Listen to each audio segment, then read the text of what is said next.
should know.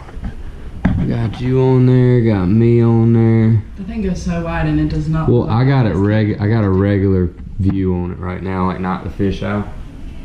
Like I got it regular because it looks more like the fisheye reminds me of like skateboarding and shit. You know what I'm saying? Yeah, like a Tony Hawk video or something. Yeah, like where it's like real wide and they're going in the skate bowl. behind them. Yeah. They got Yeah. It's pretty weird looking, kinda. It is weird. When we go duck hunting, I got a different GoPro. I wouldn't take that on the boat because if I dropped it, I'd lost it. You'd freak out. We went out there this year, and I just bought an iPhone 8 Plus, and I had it in my jacket, my Drake jacket, the camo, you know the camo Drake jackets. I had it in this zip-up pocket, and I bent over, and it flew out of the boat. But I didn't know. I heard something, and I'm like, what the fuck was that? And we got to the duck hunt spot. Yeah, that's what we did. We got to. It was freezing. It was like 30. It was freezing because the water was frozen. Right. In some spots, and like we got to the spot, which is only like a 5-minute boat ride. And I'm like, dude, where's my phone at, dude? And I'm like, oh, I got sick because it was like $800. Oh my god. And I'm like, and I was making payments on it. Gone. Dude, it was I felt sick to my stomach, dude. Yeah, that would be gone. Unless you got one of those little, because they have the floaty, like a floaty you can, I think, don't they? They have like the floaty thing you can put on? Yeah, OtterBox that floats. Yeah. OtterBox. Well, here's the problem. I got the insurance from Costco, and you have to physically have the phone to get a new phone. So, and I knew that. Well, I don't know if I knew that or not, but hey, I don't know if I knew that I had to physically have the phone or not, but I knew the phone was waterproof, like up to 20 or 15 feet, right? And I knew the water was only 3 feet. Yeah. So we were blowing the phone up. It was like 5:30 in the morning, and we're right where I thought I was at, and it was so cold. I'm not exaggerating. I exaggerate a lot, but I'm not exaggerating. That I was reaching in the water for this phone, dude. Like up to here. I had to pull I took my jacket off so I wouldn't get it soaking wet because we were hunting either way. Right. So we came back to the ramp. And I'm like reaching in there trying to find my phone, dude, and I'm not joking that there was icicles coming off my elbow. Because if I left my arm above the water long enough, it would start to freeze. Right. Dude, it was less than 32 degrees outside, and I was sick to my stomach from. Oh, that sucks. That's it makes me sick to think about now because I'm still paying for it. Yeah, because you can't get out of it. And I got an iPhone X because I was like, I'm not going and buying another 8 Plus. I was like, might as well just buy X. Might as well upgrade. Yeah. I mean, it was a terrible feeling. Have you ever lost anything like that? Like electronic device or something that you really cared about? I haven't ever dropped, okay, I haven't lost it, but I've broken it myself from like... What, your phone? Yeah, like throwing it or like, you know... You got mad at somebody? Yeah, like, or you're like in an argument or even on the phone with like my mom in high school, I'd just throw my phone and be like, oh, yeah. like, you know? I know I've done like that. Breaking before. my own shit. Why it was would I like do a that? girl that made me mad probably in like high school, and I would just, and then right immediately after you're like, how stupid was that? Yeah. Right. As soon as it hits and it just shatters into a million pieces, you're like, oh my god. It was such a dumb decision. Self-inflicted pain by losing my phone. That was my fault. I lost my own phone because I broke it. So Isn't it weird like how much phones mean to us though? it's sad. It's sad, dude. Yeah. And I'm bad about it because I'll be sitting, you know, and I think it's definitely a generation thing for sure. Yeah. But I'll be sitting and like hanging out with like Zoe or my parents or anything, and I don't even realize how much I've been consumed in my phone. Like every time it vibrates or dings or Yeah, you know, like you want to look at it. Right. And then you get sidetracked and you start scrolling like social media or whatever, and then you're in your phone for an hour missing out on everything else because you're so intrigued on what's going on. And it's really nothing going on. Nothing that's more important than Yeah, dude. time with your family. That's a great thing to talk about too because Yeah. I think it's sad too, but like I do it. Yeah. Like I still do it when it's like I see my kid like 2 hours a day probably because like when I get home he's only awake for like an hour and a half, 2 hours when I get home, and I only see him for like 45 minutes in the morning when I feed him, take him to daycare or whatever. But like I'm on my phone still during some of that time. It's kind of sad.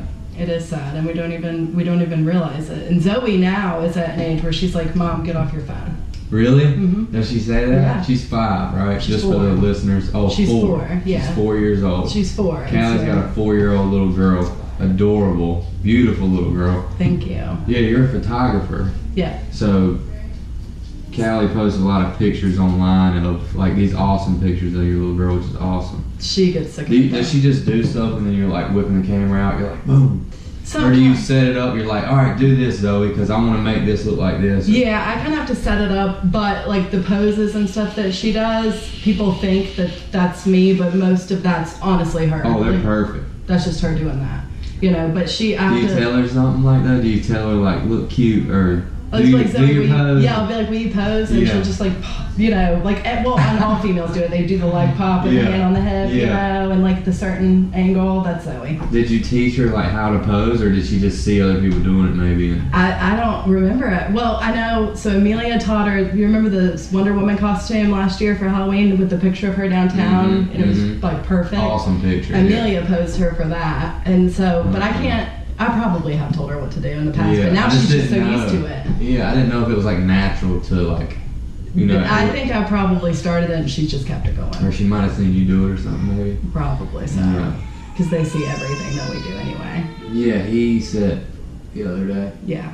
Hopefully my mom doesn't listen to this, but. Sorry, Mom. Yeah. But he said that and I was like, that's not good. So we really gotta watch. He's already saying shit. So.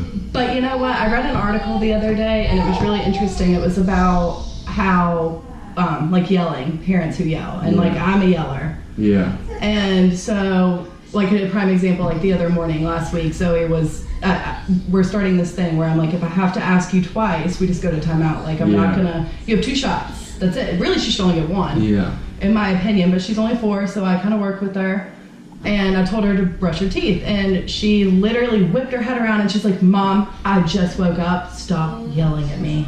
Were you yelling at her, or kind of raising your voice? I think so, but I didn't realize it, you know. You're kind of loud, anyways. Yeah. Like you're like me too. Yeah. Like a louder type of person. You're not soft spoken. No, not at all. So and then I had to remember, like, she's 4 years old, and when I open my eyes, I don't want someone barking orders at me, telling me what to do.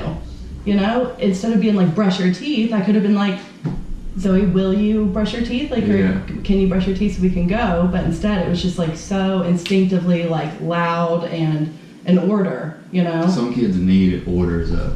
Yes. She might not be one of them, but some kids need it, like where it's like, all right, do it now. Right. Or whatever, you know what I mean? Do you think you should spank kids? Or like pop their hands, or? I hope, well, Scott's probably not watching this because we talk about this a lot. I have spanked Zoe before, and I don't feel good about it because I don't feel like it does anything. Yeah. I feel like it makes her afraid of me, you know, and like, I never really got spanked as a kid, and sometimes maybe I should have, but. I got spanked, I turned out not that great. Yeah, so. At one point. You know, maybe there were times like, my dad would take a belt and I remember being a kid and like running and jumping over the ottoman. My dad would go on it, like chasing me around my parents' house. You were scared though. I was petrified because I knew if he got a hold of me, it was gonna hurt, you know? Because my mom was never that person. My mom never would spank me. So sometimes there were times where I think it's appropriate, you know? Most of the time it would be like, for Zoe, if she was like gonna get hurt or I told her not to like go out in traffic, you know? Yeah. And then spank her, but yeah, I've spanked her before, but I don't like to. Yeah. You know, I don't feel like popped his hand the other day, like, cause he took a fork and launched it through this restaurant, and like was throwing food, and so I popped his hand like that. Well, actually like that, kinda. Yeah. And I felt so bad, cause he looked at me and he was like, and then just busted out crying. Yeah. And like I felt so bad, dude. But I was like, I don't know. I mean, maybe he's too young, but I mean, he's still really little. Like, he's still really young, you know what I mean? So I'm like hesitant to, because Kim puts him in timeout. Like, if he hits her in the face, like, she'll make him stand in that corner right there for 2 minutes or something. He hates it. But does he do it? Yeah, he does it for like 30 seconds at a time. Like, he'll try to walk away, and she'll come around the corner and be like, nope. And then he'll just start crying again and walk back. Yeah, because their attention spans are like so short, you know what I mean? Yeah. It's like you can't, like, an example, I guess, would be you're supposed to do like 2 minutes would be for his age, you know. So like with Zoe, timeout would be 4 minutes. Yeah. And I remember when things would happen at school, like I can't pick her up 8 hours later and get mad at her or something because she doesn't remember what happened. Yeah. It's kind of the same concept a little bit. Like he probably knew when you like got his hand, he was supposed to do that, right? And it probably didn't hurt. It just startled him, and he didn't expect it. You know? Yeah. Yeah, so, I think that's what it was. I mean, you wouldn't hurt your son. Yeah, I don't think it hurt him. I think it just scared him because I've never done it before. And he wasn't looking at me, and I just reached over there and got him. It caught his attention. And then he looked right at me, and he was like, I can't believe you just did that, dude. And then when they realize what happened, the after effect, like Zoe will do something, and then if I say something, it takes a minute to sink in, and then she'll start crying. Yeah. It's like, did that really hurt? I think it's more of like, it hurt your feelings that I did it. Maybe. Yes. I don't know. I agree, too. I think that's what it is. I mean, I'm kind of like you, though. Like, my point of view is if they do something really bad, I think you might have to spank them. But if it's not that bad, maybe time out or whatever gets through to them. Take something that they like. Right. I don't know. It's kind of hard. It's like being a parent is like super weird because you realize that your parents really didn't know what they were doing either. Well, that's what I realized. Oh, and me too. Yeah. And like my dad would be the one instinctively to kind of flip out. He'd be the one whose first resort, instead of like talking to me, so like communication for me with Zoe and like in anything in life in general. But I don't want to treat my child different just because she's little. I want to communicate with her to where she can understand because she's 4. Yeah. You know, but like my dad wouldn't communicate with me. He would just be like, do you want me to whip your tail, you know? And my mom would kind of communicate, but she'd be like, just go to your room, you know, to kind of, my mom would always be the buffer. She was always trying to save me, you know? And so I think communicating is more effective for Zoe than spanking her. But she's also 4 now, so she can have a conversation with me and tell me why she did something or why she feels the way she does or whatever, acknowledging her feelings. It's hard with like a 1.5-year-old because you don't know what's wrong with them half the time. Like usually if you're hungry, you need to change your diaper or you need to sleep. Like usually it's one of those things, but then sometimes he'll be tugging on his ears or like maybe his stomach hurts, he's waking up in the middle of the night or like, I don't know, I heard babies have nightmares sometimes, like kids will have scary dreams. Yeah, so Zoe has night terrors and she has since she was probably a little younger than Maddox. So they're bad. Yeah, and she still has them. She'll talk and like cry in her sleep and scream, and she'll like open her eyes, but she won't be like responsive to me. Holy shit. It's really scary, but she still does it even now. What causes that? My personal opinion is probably sugar, like intake maybe throughout the day, like a lot of sugar, so their brains aren't shutting off. That's what I think. Yeah, you could definitely be right. You know, like they're so stimulated that on sugar or whatever, or you know, and you don't even realize all the food that has sugar in it. So I think that might be a contributor. Wow, you know? You're probably right because I've been like reading the stuff, listening to podcasts about sugar and like keto and carbs and how we take so much in that it's like you really don't need that much bread, pasta, sweets. Like you really don't need as much as we as a society eat. You know what I mean? No. It takes a toll on your body as an adult.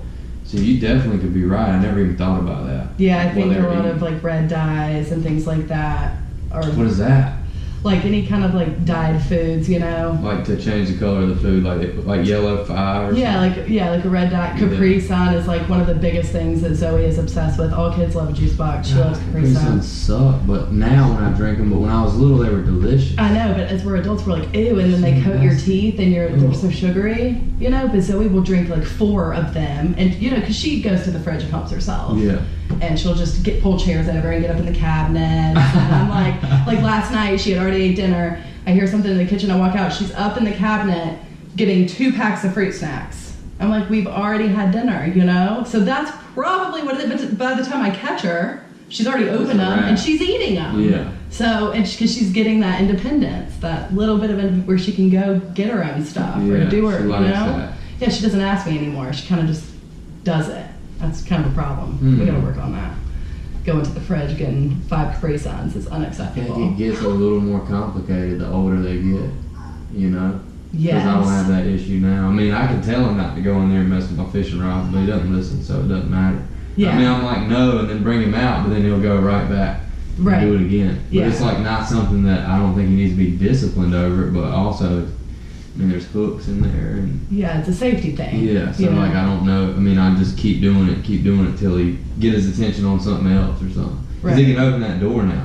Oh yeah, that's fun. That door handle is not good because he can reach up and like that one. Yeah, and just This pull one's it. harder to open because of the way the door is, but like the round knobs he can't get in yet. But Right. that one he can get in, which is it's just weird. Like when you know that's what I meant whenever I was saying that our parents were just winging it, kind of. Yeah, and it's funny because I always joke with my mom about like when does it get easier, and what I've learned. It's so funny too because like a year and a half for Zoe was not that long ago. It doesn't feel. It feels like yesterday. Yeah. You know that she was born, and then it's just like she's changed so much and evolved into this like her own little person. You know. But I asked my mom, I'm like, when does it get easier? Like, and she's like, never. The struggles and the challenges become different every year. Yeah. You know, like every year it's something else. And then she'll be, you know, your age having kids of her own and still having struggles. It's like something else, you know? It's always like evolving and changing. The struggle is always there. It's just a different struggle than what it was. He comes up and gives me kisses. He's the Well, you say like He looks just like Alex. Hey, what I up, love it. Facebook Live, everybody? What's up? That's a lot of people. What's it say? Can you read that? I cannot 15 see people that. watching? That's pretty cool. What's up, 15 people? I can't see who y'all are. If y'all comment questions, if you have questions for Callie or me, I'll scroll back up and read them and we'll talk about them. Yeah. But yeah, he'll come give me kisses. Like I'll be That's like, give her awesome. kisses, and he'll come up and he'll go. He'll do his lips like that. I love it. Yeah, it's so so sweet. cute. He's sweet. He's a sweet baby. Yeah. He's violent and rough, but he's also very sweet. Yeah, like does he bite you? Or Kim or anybody? Sometimes, like he'll do like a gentle bite. Like if he's excited or something and he's mouth's open laughing and a body part gets near him, sometimes he'll like not clamp down, but Right. like he won't leave a mark on me. I think he's done it to her on accident. She said it was probably an accident. Yeah. I don't think he bites on purpose. He's been bitten by kids at daycare though. That's Like big marks on him. Yeah, Zoe was bit a lot too, and she would bite other kids as well. Did they call you and tell you she bit another kid though? Sometimes Yeah. I think it would depend on like how severe it was, Yeah. you know. But I'll never forget the time Scott had picked her up and he came home and I took her shirt off. She was getting a bath and she had gotten bit underneath her shirt. She had on long sleeves, Yeah. but it like was bruised all the way around, and no one had told me about it. So naturally, I flipped out, you know. And I start pulling the like I want to see the camera thing and stuff because there's no way a child can get bit that hard and not cry or no one notice that Yeah. something would be wrong. You know? But if you think about it, if she had long sleeves on, Right. it could have happened, and she might have cried. And they're like, "Have you walked in there when they have all the kids in there?" It's insane. Dude, I'm like, I would hate. I feel like this his job. room is mild compared to Zoe's room. The 4-year-olds are like Oh, God. nutso. How do they work there? Dude? I told Miss Tina, I'm like, I don't know how you do this and remain sane. Like, I don't know how, but the utmost respect for them and teachers for dealing with that. Crazy, dude. I know. It's nuts. So what'd you do whenever you just calmed down eventually and you were like, I'm not going to pursue it? Or did you pursue it? What'd you do? I can pursued see on your it. face you pursued it. I was a total asshole and I pulled the I work for an attorney card. And I don't like to do that. I don't like You to do be work that for an person. attorney, though, don't you? Yes, I do. And I don't like to be that kind of person, but you know, I was like, I want to see the cameras. And they're like, well, we can't show you the cameras for the safety of other children. I'm like, Yeah. I see these kids every day, you know? So, We're talking about spec, Kim. Madison's got a full 3 weeks. That's Been there for 6 months. Oh, really? I didn't know that was a thing. It's either When were you going to tell me that? I did. Let me get $150 I right already now. told you what I'd be paying. It would I'm be- just messing with you. Okay. bye, Cam. Bye. Full 3 weeks or 3 half weeks. But it have to be out the whole week. So I was like, fuck it, just 1 full week. Because we'll Yeah. never be out a full week again. I did the 3.5 weeks and I kind of regret it, but Yeah, cool. whatever. Let me 3 weeks. let me hold something. Yeah. But no, I pulled that card. That What happened? card. What happened? They were like, well, we Don't can't show hold back. I want to know. They're like, we can't. Okay. So they're like, we can't show you the cameras. And I was like, all right then, well, you'll be hearing from my boss. Like, that's fine. Yeah. But my boss doesn't even do that kind of law. Yeah. So here I am, I go to work, and he's like, well, I know you can call this person, this person, this person. Yeah. So I'm calling, you know. Oh, so you weren't bluffing. You were like, No, I was legitimate. I was pissed. And I told him, I was like, you'll have a call this afternoon. Yeah. And I got a call that morning, and they had discovered what had happened magically. And I don't think they even know, but they claimed that, you know, the room was overfilled, and, you know, they didn't notice it, and blah, blah, blah. I don't even remember, honestly. Yeah. But I know I was really pissed. Like, recently, I was really pissed because this kid's mom came up to Scott, and she was like, I'm really sorry about, you know, Zoe and my son putting this around her neck, and I'm trying to be careful because I'm friends with these people on Facebook. So I'm sure they wouldn't mind, but just don't drop their names. Yeah. So it's Scott's like, well, I don't know what you're talking about. I'm dropping Scott's left and right though. He won't care That's though. okay. Yeah, somebody. And he's like, well, I said, all right, well, I'm calling Spec. Like, I'm gonna call him and see like what went down. Oh, so they didn't call you about that issue? Well, here's what happened. So I'm like furious, right? And this, you know, this mom was like, I'm sorry, it happened a while ago, but I haven't seen you since then. Yeah. Well, that was nice of her to. Yeah, and Scott's like, well, we didn't know anything about it. And he comes to me, he's like, did you know? And I'm like, no. And he's like, well, I didn't know, I didn't sign anything. So he's like my hype man, like hyping me up to like cuss everyone at Spec out. Yeah. Like he is hyping me up. So I'm calling and I'm being nasty. Like I'm not being nice. And I get a call back and they're like, Callie, Scott signed that report when that happened. And Scott's like, oh, I forgot. But like, dude, you signed it. And he didn't think about it, you know? But it was hilarious because he was literally hyping me up to show my ass. And I'm like, dude, you already knew about it. He just forgot. And I was or like, maybe he just signed it and was just kind of just, like in a rush. Because they tell me he bumps his head or something, I'm just like, yeah, he's good. He's tough. You know what I mean? He's a tough little dude. So yeah, those are interesting stories to me because I've raised a little bit of hell up there about the whole calling me because he shit 5 times type of shit. I'm like, yo, my kid shits all the time. Right. Like I don't want, and then, well, I raised hell up there because they called me to come pick him up because he had a temperature, which is fine. I will always come pick him up if you think he's sick or if I need to get him, that's fine. Yeah. But like at my job, I'm around, like I'm out and about. So it's like if I'm at a customer's house, I mean, I can't necessarily just drop what I'm doing and I'm like, I'll be there in the next hour. And they said, okay. Then they called Kim and was like, you need to come pick him up now. And I was just like, dude, I was so pissed, dude. I was like, really? I just said I'd be up there in an hour. Like, what are you doing? Like, I can't pick him up in my work van. I gotta have a car seat. Right. But just shit like that, they're great up there. I think, and for the most part, they're great. But, I agree. But there are some things where you're like, really, man? Like, like what? Yeah, I'll tell you, I've really been, we've had issues like every daycare, but overall I've been really impressed, and I love her teachers now, and Zoe just got into NC pre-K. What does that mean? She's going to preschool, but it's like funded. Oh, really? Yeah, so really it's for the poor people. Oh, that's all right, though. I hate to say it like that. That's not true, but I know a lot of people got in this year, actually, so that was good.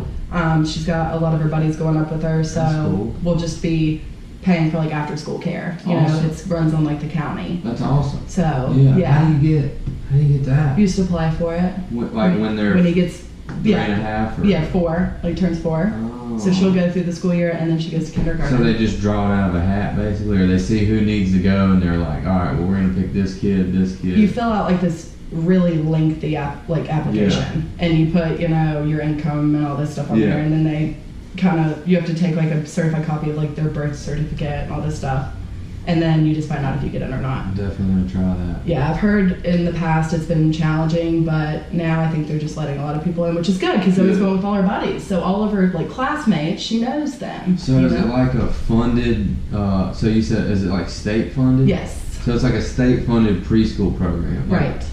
So like they're gonna do a home visit, like they're gonna come to my house, which I'm totally okay for that. Yeah. Like if the state is paying for that, they should be able to come into my home and see where she lives in Scott's, and see what's going on. That's fine.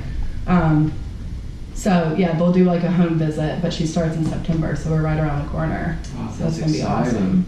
Yeah, she's gonna love it. They teach him a lot of stuff at the daycare too, which is nice because he'll come home saying different stuff like I. He's like, I. So he started saying that, but he calls everything his I though.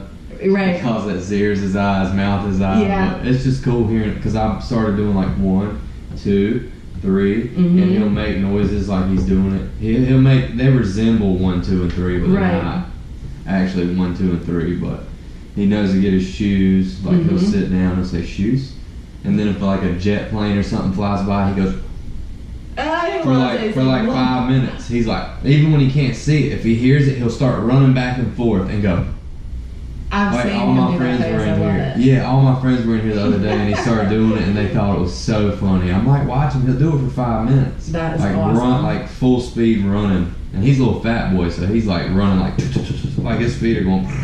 He's so cute. Running. He is a little cutie. Every time I see him up there, and he's like, they pull him in the wagon, you know, and I go up to him and mess with him, and I make him laugh. I love those little kids. They have like there's like 3 or 4 of them in that wagon, you know, and they're pulling him around. I always talk to one kid in there named Connor, and he's in Maddox's class, and he's usually there early because I take Maddox real early because I gotta get to work early, and I'll just talk to him, and you know, and he'll just like do different. He'll blow me kisses. He'll wave at me. Like he's a sweet little boy, and if I see him when I pick him up, sometimes. He'll get excited to see me like he knows me, you know what I'm saying? Yeah. And he's like 1.5 years old. I love that. It's so cool how they like recognize you. It is cool. Well, and they see you all the time. Like now when I go in to pick Zoe up, or if Scott goes in, if she's like her back's to the door, her friends will be like, Zoe, your mom's here. And sometimes I'll be just trying to surprise her, you know, and like sneak up on her, see what she's doing. But no, they're all snitches in there. I'll be like, y'all quit snitching me out. I know. I even mess with the little kids in Max's class. They're like, bro, I like them shoes, bro. I'll just be talking about their outfits and whatnot. They love that. Little kids are fun, man. I didn't dislike little kids, but I didn't. You know what I'm saying? I'm just like, if they're like 7 or 8, yeah, I'll mess with them, throw the ball to them and stuff, which is fun, but any smaller than that, I'm just like, It's a whole, well, and it's so funny because, like, I'm glad you said that because with men, it's really different. Like, for me, since I was little, I've, like, not really little, but I've always known I wanted to be a mom. You know, and I think it's honestly, like, genetic makeup. You know, little girls have a very nurturing side to them. Like, Zoe's very easy with babies, as to where if you take a boy her age around a baby, it's probably going to be totally different. They're going to be rough, or they're just not going to even mess with a baby because they don't care. Isn't that crazy? You know, I think it's like a genetic, as women, you just like, we're built to be nurturing and loving. Not that men aren't, it's just that I think that's just how it is. You know? You gotta be my real close homeboy for me to want to hold your baby. I ain't even gonna lie. Right. Like, I mean, I'll like Wesley or somebody. Like, I'm like, yeah, I want to hold your baby. But even then, it's kind of like I don't want to hold your baby because if something happens and your baby starts coughing or crying or something, like I'm not trying to be responsible for that. Right. Well, even though I'm not, it's just like it's like at the beach when I had Maddox and a wave came up and like got him in the face. Oh yeah. That was so I'm funny. like, okay, but he was okay. He's tough, dude. Thank goodness. Zoe would have been freaking out. So dramatic about it. Yeah, I mean, I like to have a little girl, but I do like how tough he is too. Yeah. Like he's like he likes to play rough. Like he'll come up and I kind of play rough with him, but she was saying she wants me to stop because he doesn't know the difference between me and other people. Scott and I honestly wish we could have brought Scott in. We can bring Scott Scott in. in. It's so cool. Like, I want to ask you about that whole thing. Yeah, too. and I'll definitely talk about it. He plays rough because he has Kyle. So Kyle's 13. He'll be 14 in October, and Zoe's 4. So there's a big age gap, you know. And Scott has 2 older stepsons that are well into their 20s, you know. So he's always been around boys. And with Zoe, he's really rough with her, and she's not soft though. That's and like Kinsley is not soft either. They are 2 little like hard asses. Like, and I went and picked Zoe up one day, and she like had this little boy. I'm not joking, in like a chokehold. I'm not kidding. And I'm just like, but that's where the problem comes in for me. You know, it's like I don't mind that Scott plays with Zoe, but she's 4. And he says, like, I want to teach her to defend herself. And I think that's great. I don't take that away from teach your kids to defend themselves and stand up for themselves. But, like, violence for me is not what I tell Zoe. That's not the first resort. Like, you don't just go to that. You know, you don't just put your friend in a chokehold. Yeah. And she's still learning if it's funny or, you know, she can't differentiate between standing up for herself and, you know, she's 4. So it's like Scott and I will have like kind of battles about that. You know, it's like the other morning he got really pissed because he like took his hand and put it on her face and pushed her back, joking, and she hit her head on my knee, and I heard it. It was like, you know, really hard, and she started crying, and so then she slapped Scott across his face, and he got pissed, and I'm like, well, you can't get mad. See, this is what I mean. Yeah. You know, like, you can't get mad at her because you just took your hand and pushed her head back. Yeah. And so she was trying to do the same thing, but she slapped the shit out of you. You Yeah, know? well, my kid does all that same stuff too. He's a year and a half old, like, so I can relate to that. And yeah. I play rough with him, and then sometimes it gets out of hand, like as far as me being a little too rough, and it's like, all right, well, yeah. It's not that I'm getting worked up, but it's just like maybe I don't know how rough to be with him and how not rough to be with him. I don't know, dude. It's hard to gauge it with a child. Like, how rough do you want to play with them? Because they're not a pit bull as much as they act like. Right. My kid acts like a pit bull, dude. Like a pit bull puppy. That's what he reminds me of. He'll put stuff in his mouth and want you to grab it and like try to pull it out of his mouth. And I'm like, dude, you act like a dog, bro. Yeah. And he loves dogs. I don't know. He does. Remember when he met my puppy and he just kept putting his hand right in his mouth? I feel like he might be a spirit animal. Dogs might be. And kids are just weird. I've learned They that. are weird. Kids are odd and they're really gross when you think about it too. Like, they're germy and they're nasty. Yeah.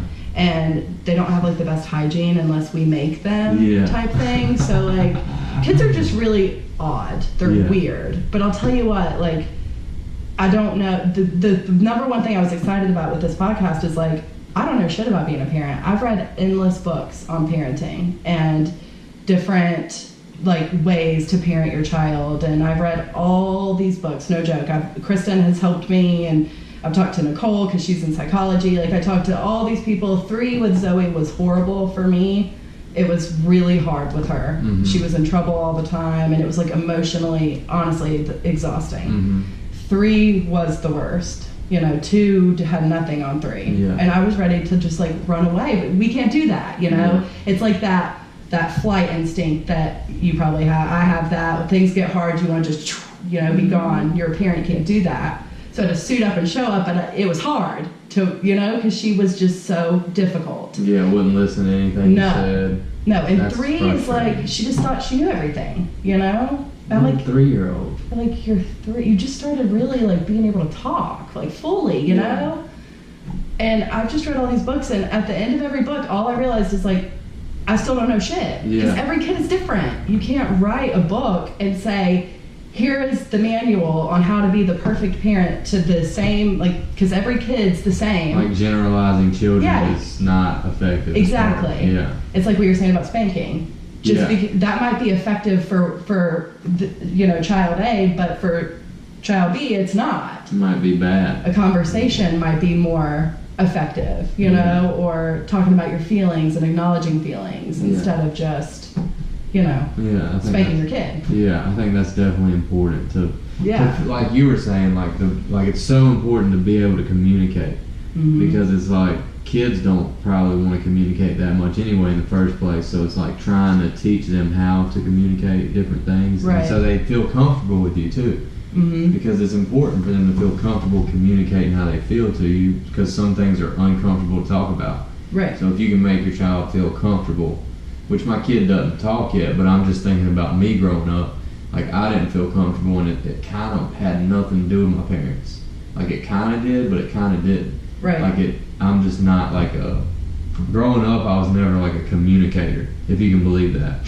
Like I didn't like communicate with people, I just did what I did and that was it. Right. But ever since I moved here, like a couple years after moving here, I worked on, because you know the biggest problem with communication is the illusion that it's taking place. That's pretty cool, right? I heard that, I'll never forget it. I love that. Yeah, it's the illusion that it's taking place, and it's hard to communicate sometimes, you know? Extremely. About certain things. And sometimes about anything, you know? And then instead, like for me, I'm really guilty of not communicating. I'll kind of like half communicate what I feel. Like I'll tell you, but I won't tell you exactly. So then when something else happens, I just let it compile on top of each other, and then I explode because I didn't tell you from the beginning how I really felt, you know? It's a delicate thing, because Yeah. I'm like, I'll tell you too much, I'll tell you more, too brutal, and then it's like I'm not compassionate when it comes to that. Like I'll tell you, like, dude, you're fucking up, or dude, you need to get it together, or Right. something like that, where it's like there was a probably more compassionate way I could have said that. Yeah. So it's kind of like I'm too aggressive, maybe not more aggressive than assertive, because I think assertiveness is important when you're communicating, to like be like, hey, look, Right. and not being like, look, you know what I mean? Like, there's a difference between assertive and aggressive, and it's, for me, it's hard to find that's a thin line for me when I cross over into Yeah. aggressive. So and I'm not really that aggressive of a person, I don't think, but people tell me I'm aggressive, so it's kind of like, well, maybe I need to look at it a little harder. If 5-6 people tell me I'm aggressive, and I don't think I'm aggressive, but Right. Well, and communication's funny because, like, just because you say, hey, look, and you're assertive, and you maybe don't mean it the way it sounds, okay? So, like, it's the message and the delivery in one, you know what I mean? And so you might not mean to be coming across that way, but it's like whoever is on the other end of it might be a little more sensitive or taking Yeah. it. And communication's about perspective too. That's anything in life. Yeah. You know, we can talk about, like, you know, Tim and I are so different, you know, and so I have to try to, like, go to his side and see perspective and where he's coming from. Right. It's all about our own perspective, like how we look at things. You're so because right. none of us look at anything the exact same. yeah. Nobody. That's what I'm learning from this podcast. Yeah, is like that- everything is, our views are so different, and we can agree on a certain thing, but our perspectives are still, could be polar opposite. I see that's so interesting to me. And to me, like, one of the most interesting things in the world is, like, why are you the way that you are? That's Yes. like, I'm probably going to write a book about it one day, because I'm Yeah. reading all these different books, not necessarily about that, but things that contribute maybe thousands of years ago to that type, because I think some things are kind of ingrained into us, like, as far as, like, survival instincts. So you have nature versus nurture is Yeah. what that is, you know, like what is that? all- What is nature versus nurture? like environment Yeah. and how people, it's like, okay, so we all know the whole addiction isn't a disease thing. I've seen this all over Yeah. Facebook, you know, and that's perspective, and that's fine, and I'm not going to get into that, but for me, I believe that a big part, addiction is a disease. That's what I think, Yeah. and I think a lot of that is a giant genetic factor plays a role in that, you know. So with nature versus nurture, it's like, I think your genes have a lot to do with how you end up, how you are, the Right. way you end up, you know, whatever. But I also think that your environment and, like, the things around you contribute majorly. I think you're right, too. But on the other side of that, it's funny because you can come from this really perfect family, okay, and have, like, the all this great stuff, and then still be completely different in the way you were raised. That's how I Absolutely. ended up. Yeah, that's how I ended up. I too. didn't have a bad childhood whatsoever. I don't have people in my family that are Yeah. addiction or addicts. Or, Right. You know what I mean? So when people say, oh, it's genetic, blah, blah, blah, I'm like, well, no, it's not. It's hard 'cause- for you to believe that, yeah. Well, I don't believe it because there's no evidence. I mean, maybe somewhere way down the line where I didn't know, or maybe somebody was alcoholic that I didn't know about, and it was just... Right. Because, you know, alcoholic is more normal than a drug Right. addict. It's more socially acceptable to an extent. Yeah. You know, so see, I don't believe the whole genetic, but what you're saying, I agree with, though, because I feel like your environment only plays a part to a certain extent. Like, I feel like you can let your environment influence you 90, 100%, whatever you want, but I think that at some point, some people only let their environment influence them so much. Does that make any sense? Like, it's interesting to me to think about because, yeah, your environment plays a part, your genetics play a part, your experiences play a part. My experiences play a huge part in how I look at stuff. Right. And that's why, like, I didn't ever really put my political views out there really that much because I don't know enough, I'm not educated enough. But my political views have changed dramatically in the past, like, 2-3 years. And it's like, Yeah. it's because I've become more open-minded and I've learned that everything's not going to stay the same. You can either evolve with it or you can get left behind. Exactly. In evolution. You know what I mean? Exactly. That's my problem with, like, as far as the right and being, like, there's nothing wrong with tradition, but I don't think you should push tradition on everybody. Just like I don't think you should push your idea that abortion is okay on me, even though that, you know, that might not be I'm using it as an example. Yeah. Like, if you're pushing that abortion is okay on me, it's going to piss me off. Or if that's not my view. You know, right. It wouldn't piss me off if you did it right now. I'm just saying that at some point, if you're pushing like, okay, you need to be a Buddhist or whatever, I'm like, no, I'm going to be what I am. You know? You understand what I'm saying? Yeah, it's really, Nicole and I were just talking about this the other night because, you know, she's psychology major, so this is what she does, and we were having this like super intense conversation. It's also really funny because our political views are really different. She's one of my best friends. That's what I love about what you're doing. Yeah. Is because you can still be friends and not agree. Yeah. You know, I don't have to. It's like when I was getting all in Tim's status that time and being not so nice to that guy. It was about abortion. What was he saying about it? What happened? Can you remember? I can't remember exactly what it was, but I remember when this guy commented on it, was like, where do you find these friends? And I wrote this thing back to him, and I was like, but here's the thing is, like, if I needed Tim, he would be there for me because he is my friend, whether I agree with abortion or I don't, or he does or he doesn't. We're still friends. Right. That's nothing to do with our friendship. Tribalism, dude. It's an outrage culture on both sides. It's not just the left that gets outraged over ridiculous shit. It's the right too. No, and the media plays a big part in the divide. See, that's why this is cool, because I feel like nobody's here telling me what we can and can't say. Because when you watch, this is crazy. I was watching Fox the other day, and Tucker Carlson was on there. And I love Tucker Carlson to a certain point. And then after that, it's kind of like, dude, shut up. You know what I mean? Because he'll interview people and ask them like about socialism. It was 5 minutes, and he had a black guy on there, and he was explaining like why we should be socialists in the United States of America, why he thought. And Tucker Carlson kept cutting him off and interrupting him and not letting him finish his point. And some things have to do with him being on a network television show, and they're like, you need to do this, and this. But that's why this is cool, because you can say what you want, and I ain't gonna get mad at you unless you say some really dumb shit, and I will get mad at you on the podcast. Not you probably, but somebody that's like an extreme racist or something like that. I'm gonna be like, I'm gonna tell you how dumb I think that is. Yeah, I have no tolerance for that. So anything like that. But as far as like politically, if you keep it in somewhat of a spectrum, you're not too crazy, I'll try to see your side, and I'll let you talk, even if I think it's dumb.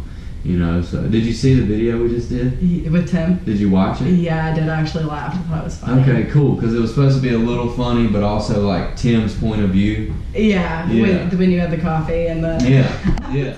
Well, because Denmark is like a semi-successful, if not successful place. I don't know. Like I said, I don't know much about that, but... Right. Well, I did. I liked it. I like it. And I like Tim because we are different. Tim and I would have an awesome podcast conversation. We're going to do one. I just want to do one with you first. Yeah, we're super, super different. But the thing I love about this is like we're all over the place, but what it comes down to is we've grown up. Yeah. We talk about kids. We're never going to be perfect. We're never going to know everything about kids. Yeah. You evolve and you grow and you change.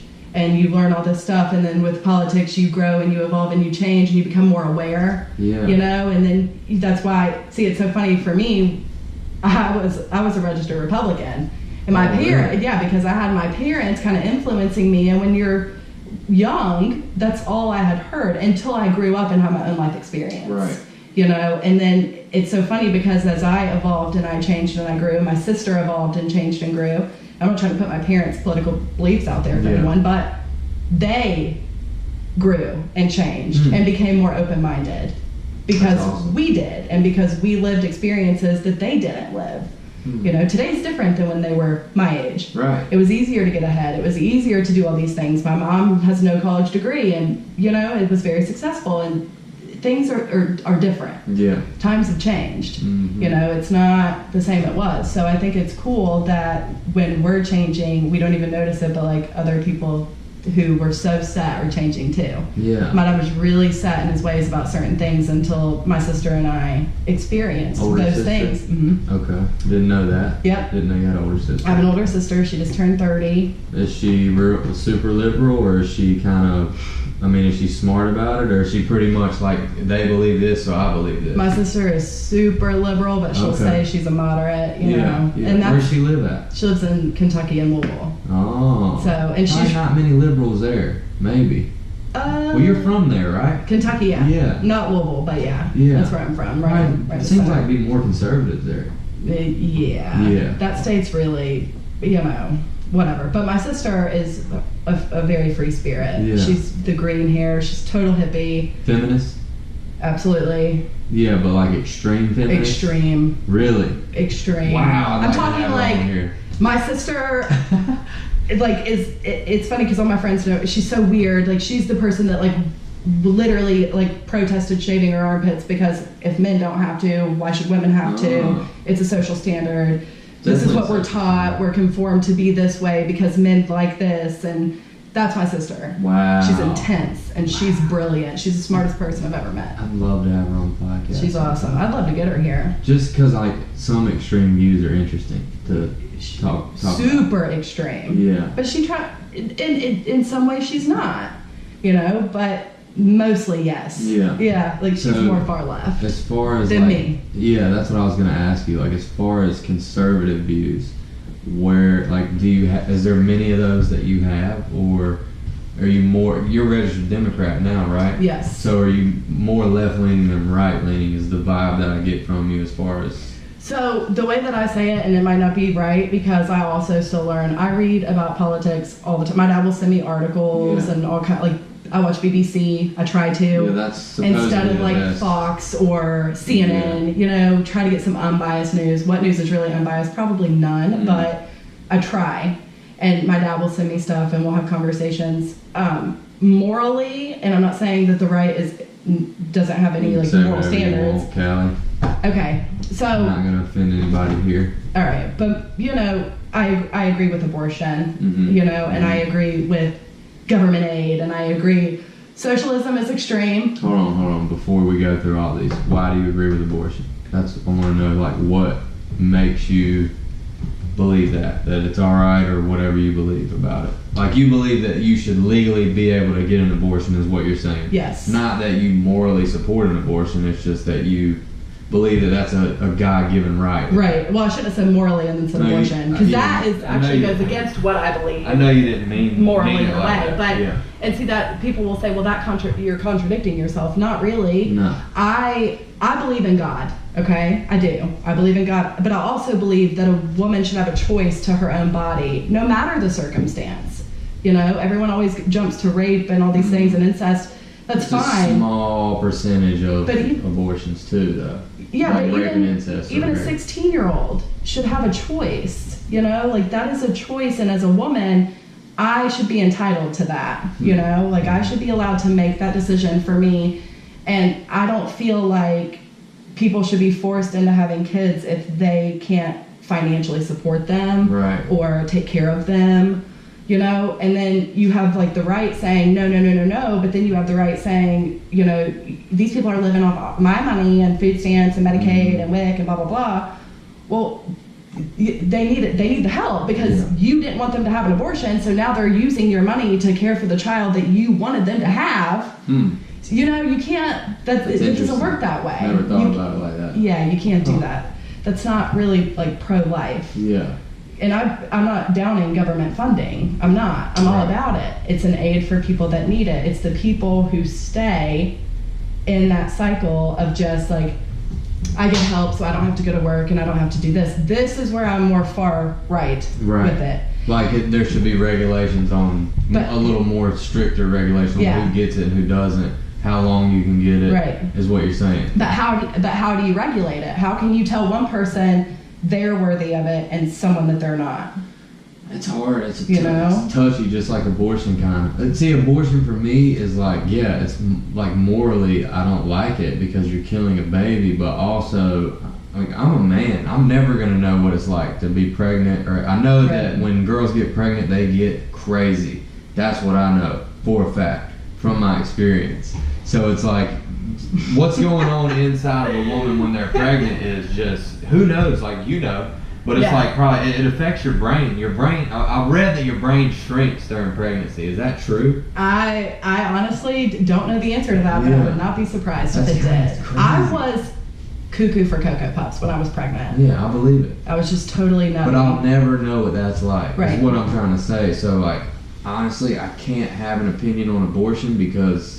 Like, I'm a man, I'm not carrying the baby for 9 months, I don't know what it's like. Because some people might think they want a baby and get pregnant, and then they're like, I don't want this baby. Right. I mean, I don't know how it works, you know what I mean? Because I know women are wishy-washy most of the time anyway. Yeah. And then whenever my girlfriend was pregnant, she was super wishy-washy. Or she would think, she would want something so bad that I would have to go get it right then. And that's, for her, that's not a normal...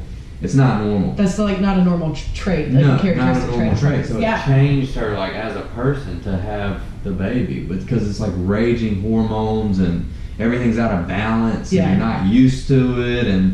But my point is that I don't know what that's like, and so I don't feel like I can really have that much of an opinion on abortion, especially as a man. Like as a man, I know people that have gotten girls pregnant and the girl chose to have an abortion and the man be resentful because of that. Right.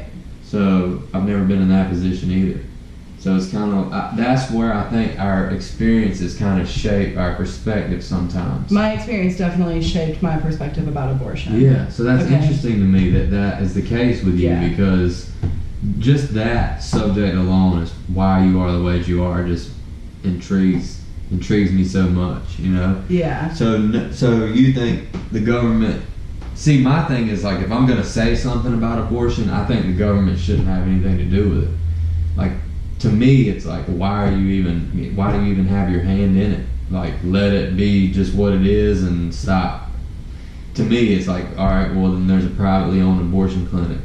I mean, Right. yeah, it probably needs to be government regulated because... You know, I guess, because people do shady stuff. You have like back alley abortions and stuff, it's like the back in the crazy, day. dude. Like we are not in a generation where women are meant to have children and cook and clean the house and stay home with their kids all day. Yeah. Okay, I work full time. I stayed home for a long time when Zoe was born, and Scott made that possible, and I was grateful. But like in today's world, like I work too, It's so gonna be boring to stay at home all day. But yeah, I mean, you have like Zoe, I think was like 9 months when I went back to work, Yeah. which was, I loved every minute, but I was Yeah. ready for like adult interaction, Yeah. you It's know? gotta be just boring or weird. Yeah, something, I don't know. lonely. Yeah, I lonely. think Yeah. lonely is a better word than maybe weird. Yeah. That It's would be probably weird for lonely. me, for sure. It'd be weird. Yeah. For me. Yeah, but I don't, like, abortion it just goes beyond even sometimes politics, because like, because I do believe in God, I do think that, like, I'll face that consequence one day or whatever, Mhm. okay, if I Mhm. make that choice. That's on me. And that's on me and my soul and my relationship with God and what I believe in. That's Mhm. no one else's place to tell me, because that is something that I will deal with whenever, Right. okay? So that, like, even beyond the political part of it, because you can get into like birth control and all these things that are going on, but for me, the most important thing is if I make a choice, because it's my body, okay, I am making a choice that I think is right for me and for another life, and whatever consequence is to follow is also on me. Well, from what I understand, there are bad negative consequences that follow for most people. Most people feel terrible. Most people, I mean, I'm sure when they do the abortion, it probably totally messes up your hormones again. So some people get depressed, from what I understand. Mm-hmm. I mean, it's kind of like, how could you not be depressed? Yeah. Like, that's a terrible That's thing to why it's- have to go do or whatever, you know? Yeah, that's why women don't need people over here saying, like, you're so wrong, you know? Like, It just there's adds guilt it adds that gasoline to the follows. fire, kind of. Yeah, and maybe for some people there is no guilt, but, you know, it's no one's place. Probably rare that there's no guilt. Yeah. behind the- Unless you just are like a total sociopath and have no, like, soul or true emotions. So, you're for government subsidies. Yes, Why? because it helps people that need it, but it shouldn't be forever. You know what I mean? agree. Like, we're talking about, I got a letter, like, I'll talk about my own experience, okay? So we met in a really cool, unique way, Yeah. and then it's really cool because I grew and I evolved and I changed. When I first got here, I never had a job. My parents paid for everything. Right. And I'll be honest, like, I am that millennial kid that Tim was talking about in the video who had everything like a silver spoon put into my mouth. Yeah. You know, that was me. Yeah. Private school. My parents are still married. I went to college, paid for all that stuff. Mhm. Okay. I was very, very blessed, you know, beyond what I probably deserved. And it's now, like, I didn't have anything. So I'm trying to get my train of thought, but then I went a different path and whatever. I moved here. And I hadn't had a job in years. I really didn't have a real job until after I had my daughter. And that is where I got involved in what I do now. Yeah. Yeah. It was like I was pregnant with my daughter when I got into the legal field. But I'd always known I wanted to go into law. Right. It just never happened. Same thing with how I don't have an opinion on abortion. If you don't have a job, I don't want to hear anything you got to say about government subsidies. Yes. So I'm glad you have a job because I will tell you that I don't give a shit about what you have to say about government. Yeah, no, yeah. I have a job. I have a full-time job. That's the thing that gets me about the government subsidies. I don't not believe in it because some people do need it. Right. You know, and I think they should be helped. But also, like, it might help if I made like $1,000 more a week. I probably wouldn't be that butthurt about giving up so much of my paycheck. You know? Yeah. Maybe not. Maybe I'd still be butthurt about it. I probably would be. Here's I'd the probably be problem that I have with it is that I had all this stuff when I moved here. I had the food stamps and the food stamp card, which was awesome because, you know, I could just live off that. Buy Red Bull and all the bullshit you can buy on food stamps. WIC with Zoe, Medicaid, all this stuff, okay? I've been a recipient of these things. Right. So I am not one to say, you can't have that. Mm-hmm. My problem is that I fall in that, by myself alone, I fall in this really interesting bracket by North Carolina to where I get no help, none. And I know people who don't work and have all these things that I'm paying for, but I don't even benefit, you know? Right. This is where I go a little more far right. It's because, like, I've worked really hard to get where I am. And I bought my house at 24 by myself. That's awesome. You know? Congratulations. Thank you. And I've worked really hard, so when I get I'll be honest, I was pissed because they cut Zoe's Medicaid, and I was like, this is bullshit. Yeah. Because they were like, you make too much money. Healthcare is expensive. And I'm looking at what I bring home, and I'm like, you know, I don't think I make too much money. Yeah. Like, you're looking at, in black and white, maybe, but, you know, I have a mortgage, and I pay, everything is on me. Yeah. So, I just have a problem with people who abuse it, who take advantage of it. Yeah, it's meant to be an aid, like a stepping stone, and then spread your wings and fly. Right. You know, do I want to pay health insurance? No, I loved when it was free. I loved when you were paying for it, when I was paying for it, my parents, everybody. Yeah. But the reality is, like, I don't qualify. And so, in a way, I should be proud of myself. Like, good job, Callie, because, like, you don't qualify for that shit anymore. That means you're doing an okay job. But it also sucks because I don't make that much money, and they're like, you don't get shit, you know? Yeah, well, it's the same like, thing over here. I'm like, you know, that's fine, whatever. Yeah. I don't even, It's I was just- resentful at first. I was pissed. I was like, Definitely. what? Yeah, when you look at your check, you're like, well, I don't really make that much money. You know what I mean? It's like, yeah. and health insurance is expensive, bro. Even if your work helps with it, it's still expensive. Like, my health insurance is like, Yeah. which it might not be expensive to some people, but it's expensive to me. It's like $250 a month. But my health insurance is $500 a month. My work pays half of it. Right. And I'm still paying, well, I think it's more than $250 a little bit, but I get dental too, which really helps. Yeah, definitely. So I mean, I keep my grill clean, you know what I'm saying? I keep them icy whites, boy. But yeah, I mean, it's expensive, dude. And I think they got something fucked up in the medical field, dude, because when you go to the hospital, you're getting charged thousands of dollars for like the most petty of ordeals. Or when you go to a doctor, it's like, if you don't have health insurance, and then, you know, my issue with Obama is that, okay, well, you made Obamacare, but you're going to penalize people at the end of the year who don't have it? Like, to me, that is insane, and it's more every year. I think Trump did away with the penalty, which is great. I think it goes into effect actually this year, yeah. Yeah, which is great that he did that. Yeah. it's kind of like you're going to penalize these people that may be too poor to even pay your $50 a month for Obamacare. To me, that's insane. Well, and it's a step towards socialized medicine, which I don't know about that either. That's kind of, I don't know enough about it to be for it or against it, but I'm more leaning to against it. The thing about like a political podcast like this is you can go so many different directions. Yeah. You know, everything is political, especially now, because we're in this generation, and I'll be the first to say it too, like, you know, we're the younger, the softer, the more spoon-fed, entitled kids you have, like me. And it's funny because I even had this conversation with my dad. I was telling even Scott, because Scott and I grew up totally different. He is exceptionally older than me, but our childhoods were different. You know, he that's why he's like, I don't believe in white privilege. I have never been privileged in my life, and I've been overly privileged to where I didn't deserve it, to a point where, honestly, as I got older, it almost became a hindrance to me. I didn't know how to support myself because I always had mom and dad to fall back on. That's the millennial part, until you have to just grow up on your own. Big part for me was having Zoe. Yeah. Like, I had a kid, like, time to grow up. Greatest thing ever. You know, absolutely. So there's a difference between privilege and white privilege. So I think 100%. That privilege can be from having money.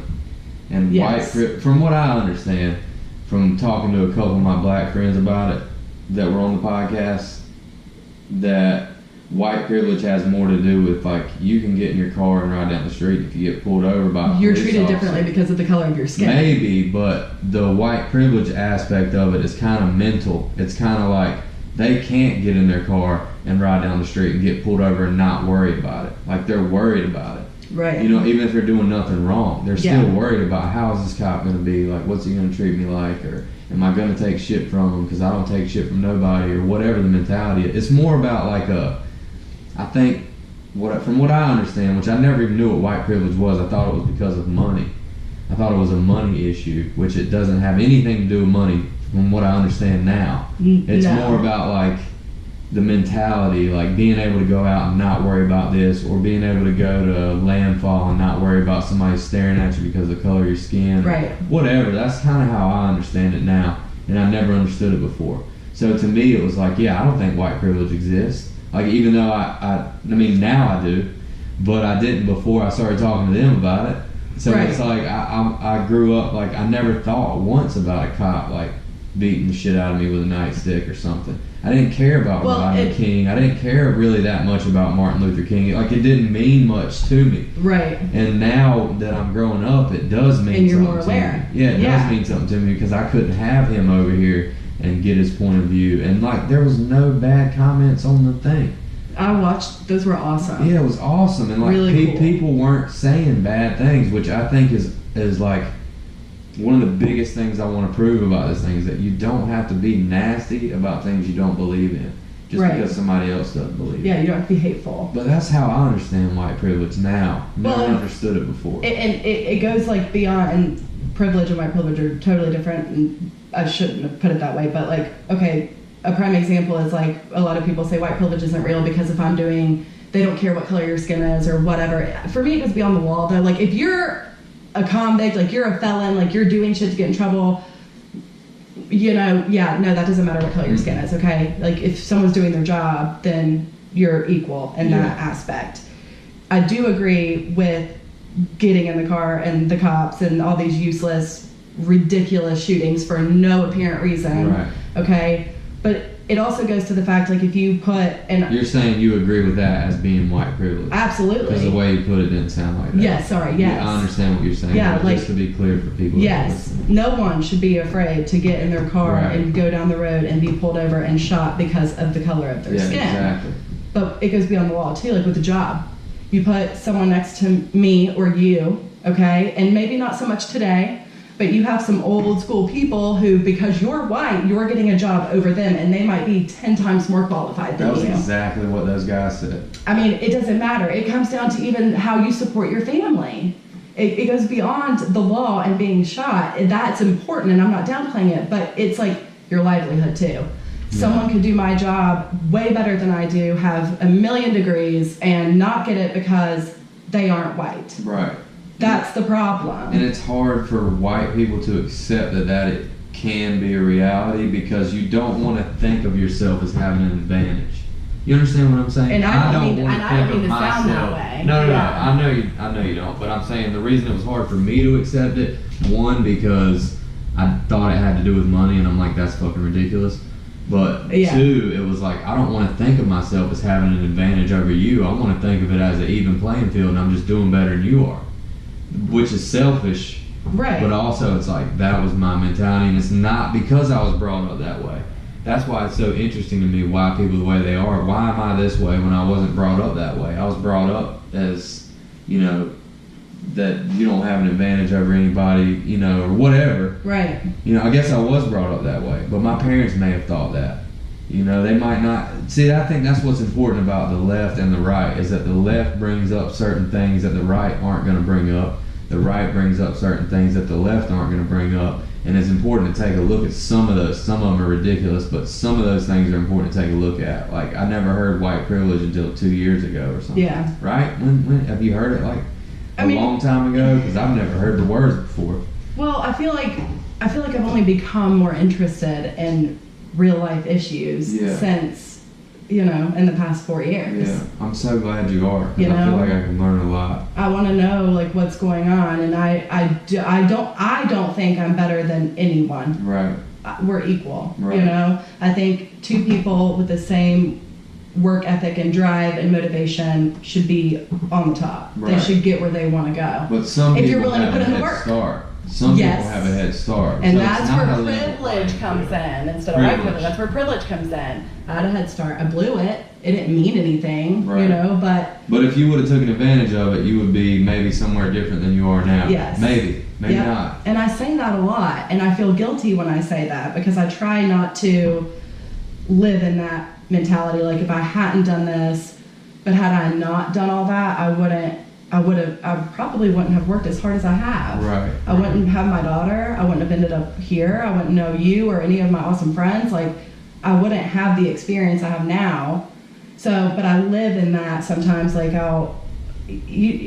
know, understand you what start you're thinking saying. about stuff, and you're like, oh my gosh, if I would have, could have, would have, should have. Yeah. You know, all those like things that will just ruin your day. Mhm. You know, I'll get in those modes where I'm like, I'll call it self-pity. Like, I'll feel sorry for, like, I should have taken advantage of, like, when my parents did this, and I should have done this, but I'm right where I need to be. Yeah. That's where faith comes in. Like, I have faith I didn't do that because I'm in the right place. I'm doing the right thing right now, you know? It's cool when, like, little things happen in your life. And, Yeah. like, just weird stuff, and you're like, oh. Yeah. So I'm right where I'm supposed to be because this song came on at this moment, or I saw this cardinal, or I saw this owl, or just, you know, like little stuff lines Yeah, up sometimes, random and things. you're like, and sometimes you see it for what it really is, which I believe is something showing me that I'm where I'm supposed to be. Right. Sometimes I just totally miss it, I think. I feel like there's moments that happen like that all the time, and I'm just like,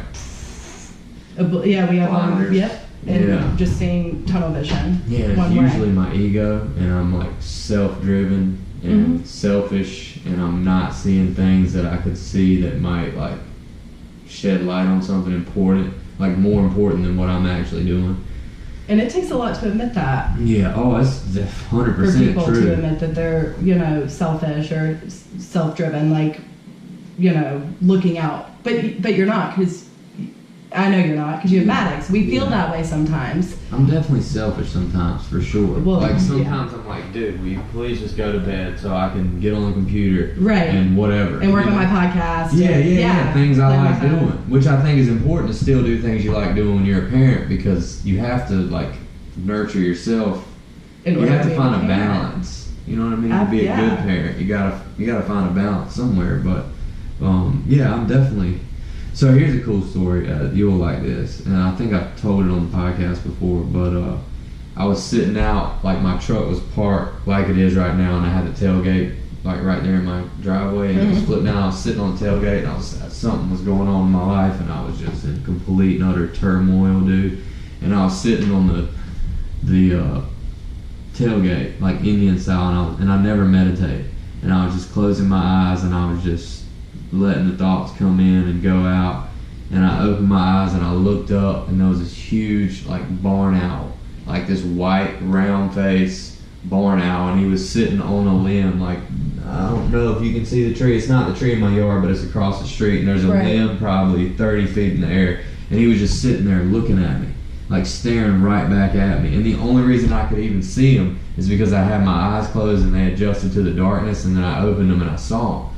And then he just looked at me for like 30 seconds. We just had a staring contest, dude, for like 30 seconds, and then he just spreads his wings, and like, they don't make any sound. Their feathers are made out of something that makes no sound. I started looking up owl facts after. So you had to start researching, yeah. Yeah, I had to start researching it, because I was like, dude, like, that is amazing. That it's like God telling me that you're gonna be all right, bro. Like, you're right where you're supposed to be, and this owl is gonna show you that. If you if you can get in position to see it, I think is important. Like, can you be in position to see like what's really going on? Because it's hard. With all the distractions, like the phones and everything else we got now, like, it's hard to stay in. I think all these things that we have out now are moving us further away from being in position to see spiritual stuff. Definitely, absolutely. And social media is just, and I'm so guilty of it. Like, I haven't had any closings at work, and I've just been sitting there, and I've been like on my phone, and I read the New York Times, like, and the Washington Post and all this stuff. But after I do all that, I start like scrolling. And, like, how many times can I see the same thing on Facebook? Like, come on, you know? But it's like, I cannot, it's a true addiction. Yeah. And my dad sent me a really cool article about like social media being linked to like ADD and all this stuff. And it's really, really interesting. But when you think about it, like, I am the generation of like technology, and it can be really cool, but it can also be really bad. Social media will get you in trouble if you're not careful, you know, and it's scary. Not to mention, like I said earlier, like, I'll be hanging out with Zoe, and like, she's watching a movie, and instead of watching the movie with my family, I'm on my phone seeing the same shit I've seen all day. Like, why? You know? Yeah, I have to be aware of this. I have to pick a movie that I'm gonna like too, honestly. Like, as far as kids movies, like, I gotta pick something that's like kind of interesting, because I won't watch it with them. Right. If I don't, like, but there's so many on Netflix that are like good movies. I know. Kids Zoe movies. just saw Woody Woodpecker and thought it was hilarious. I haven't watched it yet. Oh, she thought it was funny. So that's an old show. That's like from cartoon back in the day. Yeah, and she loves this movie on Netflix. You seen Moana? Love it. Kinsley and Zoe sing Moana songs. Yeah. The songs are so good in it, dude. Every time we have a sleepover, they want to watch Moana and PJ Masks. Oh, he watches that. I'm all about it. Like, they're throwing in a little bit of change in there. Like, Yeah. we're going from like princess to PJ Masks. That's cool. You know, like, okay. Yeah. I'm good with that. PJ Masks. PJ. Kinsley knows the whole song, and she'll I heard her dance sing in front of the TV. Yeah. She'll get up. It's like 11 o'clock. We're having sleepovers, and Boots is just like jumping up. She like, sees it come on, and she'll go stand and like, just dance. She's awesome. And then she'll come back and lay down. You know. Okay. They're hilarious. Yeah, I'm sure together they're definitely hilarious. Oh my gosh, yeah. They both are sassy, buddy. Oh, I know. But Kristen and I just talked about it too. We know they do better, just the two of them, instead of like a big group setting, because then they're getting like attention, you know, from people. And if it's just me and Kristen and the girls, or me and the girls, or Kristen and the girls, they're totally different. Yeah. When they're around a bunch of people, they start like throwing hands, and we're like, stop. It's attention seeking. You know, they know they'll get a reaction somewhere from someone. So they're really odd, but when it's just them, they're awesome. Yeah. You know, that's pretty cool. They're awesome either way, but they How just act close out. are they in age? They're about 1 year apart, right? Yeah, so Kinsley will be 4 in December. Okay. Yeah, December. Yeah. And Zoe's April.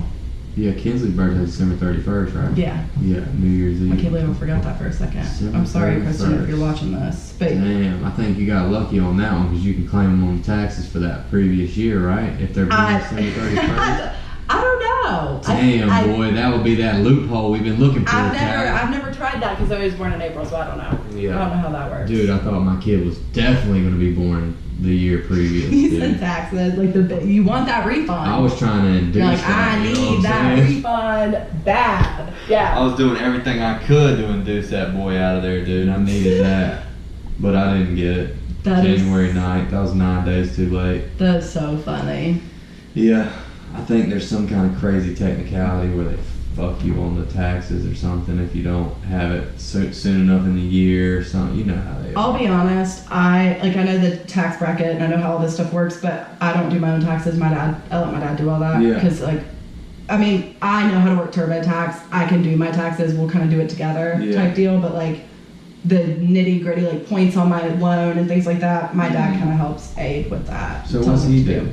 He's an accountant? He's a retired engineer. Oh, he's just smart as hell. Super smart. He thinks he's the smartest person ever. You hear that, Daddy? Engineers are like that. Is your dad an engineer? No, I'm talking to your daddy. Oh, yeah. So my dad, the thing about my dad, it's really funny. You can do something and get the same end result as my dad, but if you do it differently than the way he would have done it, it's wrong. Even if the outcome is the same. You see what I mean? If you don't do it and take these steps, this is how my dad lives his life. It's wrong if you don't do it the way I do it. Even if the end result is the exact same. He's still probably wrong. really meticulous. Very much so. And he's probably a lot of engineers wonder how everything works too. Is he like that? Yes. Yeah. And if he can't do it, he will figure it out. Is he really inquisitive? Yeah. My dad's a really interesting man. That's so cool, dude. He's pretty cool. Yeah. I didn't really appreciate my dad until I got older. And this is where I said quality and time, because let's talk about that. I struggle with that with my dad. So like quality time and like money, I guess. Okay, so my dad was always really driven. My dad went back to school, became an engineer after I was born. I was like 4. He went back to school in his 40s. My parents were older. Oh, wow. Mom was 37 when she had me. Wow. So, yeah. High risk then, right? 35 after that, you're high risk pregnancy. Yep. So, damn, they was taking risks with you, girl. I know. I blessed their lives. So he went back to school at 40. Yeah. He was older. What was he doing before that? My dad's always worked for the state or like for the government. Always. He worked for except he worked for GE. He was inspecting bridges when he was 18. My dad grew up really, really poor. Yeah. And so he's always been a hard worker. Yeah. Always. So he went back to school, and my dad always measured success with dollar signs, and that's not always a bad thing, but there's like a balance. Like I respect him and I appreciate him and I admire him and his hard work and all of the money that he has spent on me. Like I am appreciative. I'm grateful. Right. But there are times where I would have rather had my dad there with me. It's like finding a balance, like we said. Was it like important times in your life, or just in general, like just random times? You're like, I wish my dad was here, or maybe I wish my dad didn't work so much. Yeah, like because he would go to school. He worked full time. He was a full time student, so he was doing homework. He was working. He was gone. And it sucked, but I know what he was trying to do, and I can't be mad at him for trying to better his family's life. Like, right. But I think it's good to try to like stop and breathe and like take a break, but then not too much of a break, because if you're complacent, you're not striving for more, you're just comfortable. Right. And that's not living. Balance is so hard. It seems like a unicorn, dude. You don't think it's hard? I don't think it's obtainable. I think it's impossible. So hard, dude. Yeah. It's just so hard. But like attempting balance, I think, is what we strive for, and we don't know it. Like we think we're trying to get balance, but I think it's like trying to strive for balance really is the closest. I mean, maybe there's somebody out there that's perfectly balanced, which is like, I don't know, but I'm not. I'm not either. I used to work every Saturday, and they gave me a raise at work, so I ended up taking Saturdays off, because it was like I had one day off a week. I saw my son for a whole day, just that one day, right. And it was like, dude, I'm taking Saturdays off. Like, is that cool with y'all? Yeah, alright, well then that's what it is then. And it's been so awesome, because it's like I get 2 days, I get to see him for 2 days, I get to go fishing, get up early and go fishing maybe on Saturday morning. And right. like when we did duck season, when I was telling you about the phone last year, I would have to go duck hunt at 4:30 in the morning, and then when I got done duck hunting at 8 o'clock, I would have to go shoot straight to work. Like, I just want to come home and chill. Yeah. And just hang out and take a nap and hang out with him, but I couldn't. I mean, I guess I technically could have, but I wasn't making enough money to take that day off. I needed it. I needed that day, and now it's like I'm just gonna. And it's hard. Like, it's hard to this is why I say I just don't think it's obtainable, because you want to make money. I want to make money. Yeah. That's kind of like a character defect I have. It's like I'm okay where I am for right now, but this is not where I'm willing to stop. Right. Like, I'm not going to stop until I get where I want to be.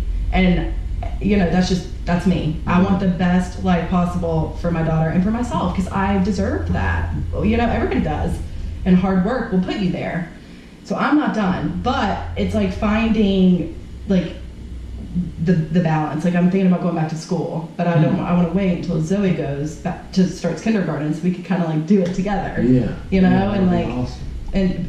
But then I'm nervous, because I'm like, well, I already feel like I don't spend enough time with her. I'm on my phone. I do all this. I'll beat myself up as a mom, and I'm nervous, because I'm like, what if school like takes over and I can't do what I need to do for her or with her? What if I end up like my dad, or you know what I mean? Mm-hmm. It's like.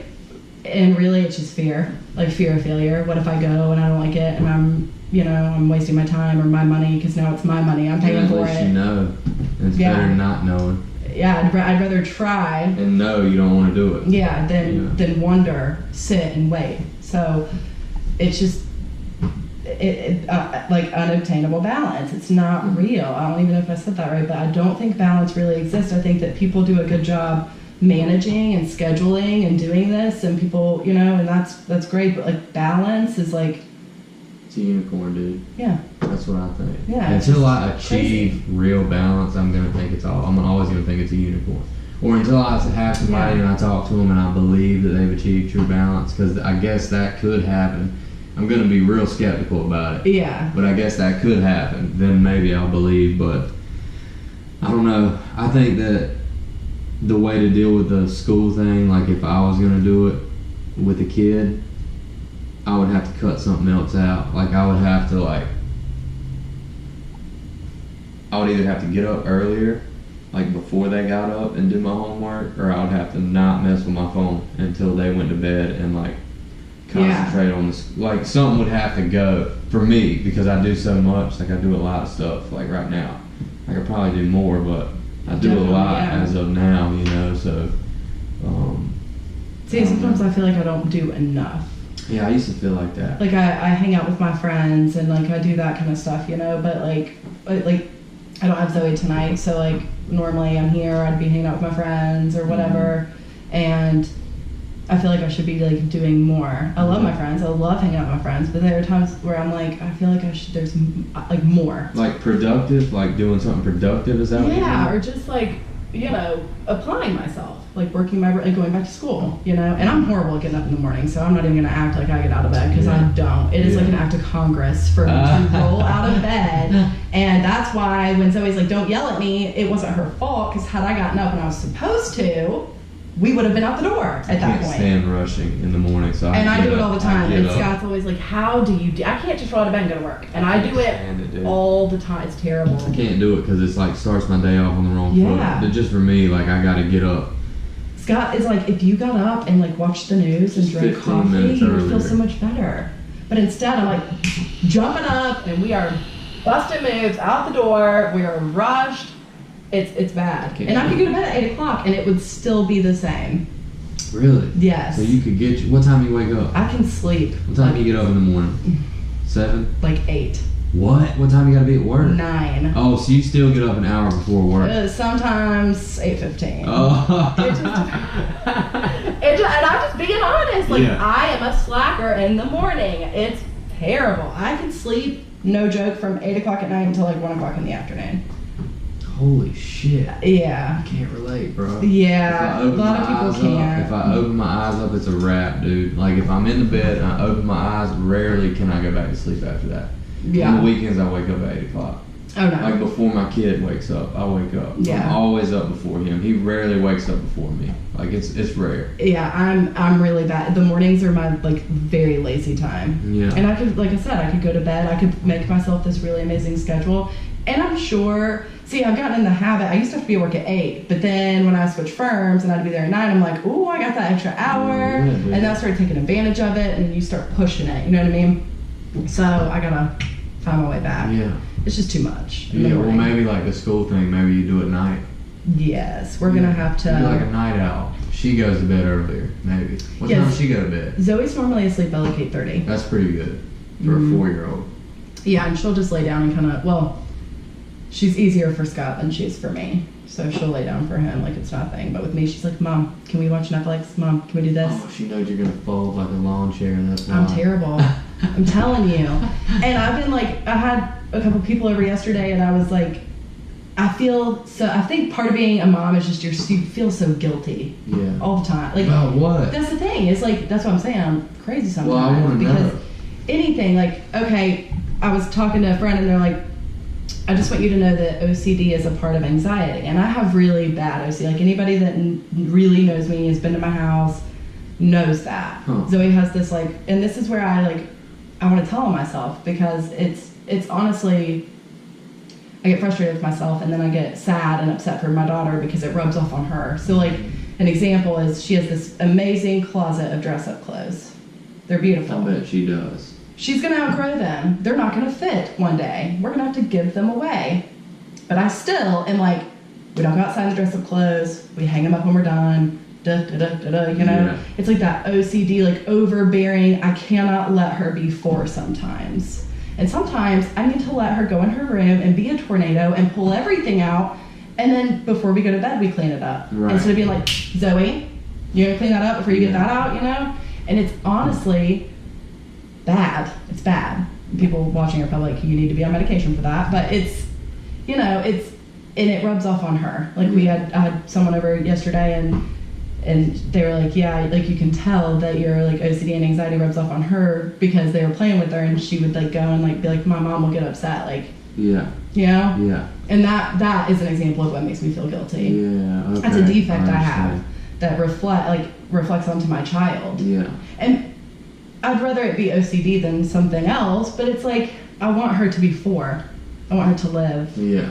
You know, I need to learn to take a step back and Well, you let relax. her come watch Netflix with you when she don't want to go to bed. See, I think that's cool. Like, Yeah. like Kim's probably not gonna watch this far, so I can say whatever I want. But so like if Maddox wanted to do something, he's a 1.5 years, dude. But if he don't want to go to bed like right then at 8 o'clock or whenever, I'm not putting him to bed. Yeah. If it's me and him here, we're staying up and watching UFC fights or Yeah. whatever he want, whatever, or a kid's movie. We're staying up, and I'm gonna feed him something that Yeah. he likes, or like something that's got sugar in it, or Yeah. like a treat. Like Yeah. I want him to have a routine because I think it's important, but I also want to break the routine sometimes because I think that's important. To have fun. Yeah, with it's your important kids. to like be Yeah. spontaneous and Yeah. live a little bit. You know what I mean? And Have an ice cream. Like Zoe had an ice cream sandwich at like 9:30 the other night, That's and then I'm awesome. like, I don't know why she has night terrors, but Scott came in and he's like, she's eating an ice cream sandwich, Callie. It's 9:30, and I'm like, I know, and it's Yeah. okay, because she still went to bed. Yeah. She was up past her bedtime, and See, kids love I was that. a little guilty. You know, I felt a little bad, but then I didn't because That's life for little she had a great kids. time. Yeah, dude. She ate that thing so fast, probably had a brain freeze, don't know. More than likely she did. And she went to sleep. Yeah. You know? It was like, well, she brushed her teeth and then she went to sleep. Yeah. So, you know, but there's those types of things that I have to like, the OCD thing is just really, it's like, it's crippling, it's paralyzing Oh sometimes. yeah, wears to you where- out probably. Yeah. That's why I kind of let him do whatever he wants. Yeah, like you just- for the most part, like if he wants to yank, like as long as it's not gonna break on his face or something. If he wants to yank that like that cover thing, he yanks it out all the time. Yeah. And I'm just like, whatever, dude, do it. I'm not gonna keep screaming no at you because no loses its meaning after a while if you just say no all the time. It does. You know what I mean? Yeah. So I want to like try to Yeah. keep that conservative in my vocabulary because when I say no, I want you to know I mean no, and you better not do it. And you're not just like Like bullcrapping. when you throw the fork across the restaurant like a javelin, and I tell you no, bro, don't do it again. You know what I mean? I want it to mean something when I tell them no. Like, I want them to know I mean what I I say. love stories like that though, because they're just kid, Yeah. baby, and Yeah. toddler. He don't know any better, and like that's Yeah. why I felt bad for But- slapping his hand. But I was it's like, still showing him that like, okay, he might not, he'll never remember that, Yeah. but it's still in that moment showing him like that's not acceptable Yeah. to do that, you know? And then I hate to even do that, honestly, because it's not like I don't hate to discipline my kid, but he's probably going to be a quarterback or a pitcher. And if he's going to throw stuff, I want to encourage it. You know what I'm saying? But it's like he don't know when to throw it, when not to throw it. Right. Like he throws everything. Yeah. Like he'll take it over his head. He'll throw it. He's got a good arm on him, and he's probably going to be athletic. Because me and Kim are both athletic. So like I hate to discourage the throwing, so I let him throw shit around here all day. But when we go out, it's like I want him to know there's a difference. Like him being rough with me and being rough with another kid. At some point, I want him to know the difference. Like you can't just go being rough with people that are not okay with you being rough. Like I'm okay with it. Yeah. But other people are not going to be okay with that. And when they're that little, they don't know. They don't know. You can't explain it to them. So you can't really explain that to your kid either. Yeah, I call her Callie all the time. That's okay. Sometimes, like, the thing about Zoe now is like she knows what's acceptable and what isn't. She's getting that awareness, that 4-year-old awareness of where she knows she can't go up to her friend and bite them just because they pissed her off. Yeah. You know, like that. You can't, just because they took a toy doesn't mean that you're allowed to hit them or pinch them or bite them. So like she's starting to figure it out. Right. Now she's still, I don't really think, actually I'm trying to think, her and Kinsley don't even hit each other. They'll tug of war stuff that they both want, you know? And then like helicopter moms are like sharing, like we're taking turns, you know? But all of that kind of subsided. I think she's becoming more aware. She can know the difference, but still not, like, putting a kid in a chokehold is like, okay, that's badass, and I love it, but not when you're 4. Yeah. And I love that it was a little boy that she had in a chokehold. And that's I'm like, pretty cool. Dude, you're all, like, I wanted to high-five her. But little boys play rough like that, though. So that's the thing with little boys is like... She's a girl. Yeah, but I'm saying as far as feeling bad for the boy, you don't really need to. He probably didn't. He probably loved it. Yeah, it's like loved every second of it. Well, it's like the other. Now, I will tell you the stories. I hate to call it lies, but like the story, like their imaginations. This is a nice way to put it. So Zoe, I get a call from school. This was like not that long ago, and they're like, "We cannot find Zoe's shoes. They buried them in the sandbox. They're gone. We looked for 30 minutes." God. So Zoe and all her buddies are like, Zoe's like, "Well, I didn't bury my shoes. Dariah did it." And Dariah's like, "No, I didn't do it. You know, Brody did it." And James is like, "I didn't do it. Zoe did it." And they're all pointing the finger. Yeah. You know, it's like game of telephone. Like, But the funniest part about this story is the shoes weren't buried. They all watched their lovely friend Zoe throw them over the fence and watched the teachers search in the sandbox for 30 minutes. Oh my For something that was never there. Oh my God, that's awesome. So Zoe had tossed her shoes. She's left-handed, by the way. Awesome, me too. She throws left-handed. She threw a ball to the puppy the other day and was like, "Oh, that was a good throw." I'm like, "Yes, it was." Like, compliment her. Awesome. Yes. Yeah. She just tossed him right over, cleared the fence and everything. How'd you figure it out? Someone went over there and found him. Oh. I still don't really know the whole story. I think Scott knows it. But they were on the other side of the fence, and they had all lied. Like, they all the kids. Yeah, the whole class was like pointing fingers about something that never even happened. It didn't even occur. Wow. They were never buried in the sand. Zoe threw them over the fence. Dude. So you asked Zoe about it, and she was like, "Yeah, I threw him over the fence." No, she lied about it to Scott. I'm saying, how do you know Zoe threw him over the fence? Well, because she told on herself to her teacher, but then when we asked her about it, she was like, "I didn't do it." Oh, so she told your teacher. She told on herself after they found him, I think, is how it went down. Dude. Yeah. And then watch the teachers look for 30 minutes dug in the sand. Awesome. You know how gross that sandbox is? That's so funny, though. For shoes that were never there. Never. So and the reason her shoes got buried was because they were playing dentist, and she was at the dentist office. And I'm like, you know, I don't think you take. Yeah, I've never taken my shoes off at the dentist, but like, whatever. They were not there. Yeah. Yeah. So like, dude, that's a great. The struggles are different. Yeah, you know what I mean? Like, she can talk, and she's hilarious, and she's awesome. She's really smart. She's her own little person. I like to think Zoe's a leader. Yeah, she's really strong-willed. She's like determined. She led the conspiracy of the shoes, that's for sure. And I know she was the ringleader, but she has some very loyal friends. Really? Yeah. They are like. They had her. They were all. They made it like a chasing game for the teachers. They're like, "Who did it?" And they're all. Nobody is saying anything. They're all saying another child buried the shoes. Oh my God. But they all knew Zoe tossed them over the fence. They watched her do it. That's amazing. What a conspiracy, I'm like, dude. Yeah, I told Miss Tina, I'm like, listen, I can't be mad at her because I'm really impressed with her arm. Like, I'm not going to get mad at her. That's how I feel. Like, it's funny. Well, when Miss Tina told me about it, Zoe's standing there, and Zoe's looking at me like laughing. And I'm looking at Miss Tina, and I'm looking at her, and I'm like, when I'm looking at her, I want to laugh, but I'm looking at her teacher, I'm like, I can't laugh because they just dug for 30 minutes. Yeah. And like, they don't think this is funny yet. And so Miss Tina's like, it's not funny. And I'm like, nope, it's not funny. Oh, I'm gonna have such a hard time with that. But then the next day I was like, I'm sorry, that was really funny, Miss Tina, because like I can't be mad. Yeah. Her arm is impressive. Yeah. That was so cool, kind of. It was a super very cool. unexpected call I got at work though. I'm like, what happened? And Miss Tina's like, I just want to let you know she has no shoes. We don't know where they are. And then they found them over the fence. Dude, that's a great I'm like, story. oh, yeah. Zoe might be a little ball player, dude. Yeah, I think so. Well, you know, Scout plays She's football all the time, badass. so. Yeah. Well, Yeah, look, she's cool. I definitely let me look at these comments so we can see if anybody said anything. Yeah, we jumped all over the place. Yeah, it was awesome. I'd love to have Tim up in here. Yeah, well, that's what I wanted to have you on first by yourself. Okay, my man said synchronicity. It's called when life aligns, God using the universe to affirm it. There you Trevor, go. stop eating mushrooms once again, bro. Nicole Westrick. Hold on, let's see what she said first. She said, Junes, please let me have a podcast with you. Also, I would like to see the research on how people feel after they have an abortion in comparison to kids. In comparison to kids, please. What does she mean? Like the kid? How? I don't understand. Nicole, you make no sense, bro. Callie's about to text you and be like, what are you talking about, bro? Wait, who said that? Nicole, she said, oh my God, I cannot anymore. That sounds like typical textbook, Nicole. She said, Junes, please let me have, call me Junes, please let me have a podcast with you. And then she said, also, I would like to see the research on how people feel after they have an abortion in comparison to kids, please. I don't know what she means. In comparison to what kids? I guess.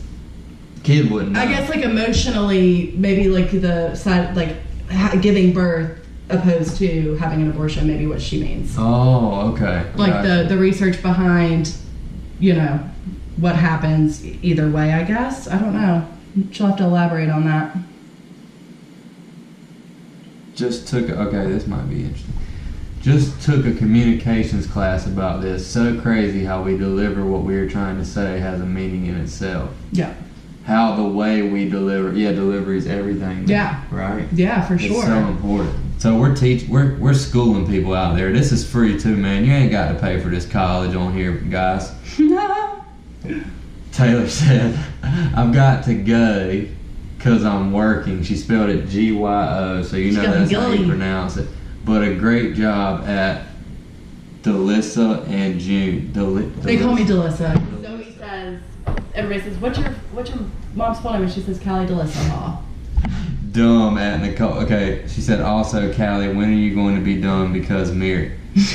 You guys described every daycare ever. That's my buddy Jason Rogers that I was saying kind of his Political views, yeah. And see, I don't want to get into a whole lot of politics We stuff. did good.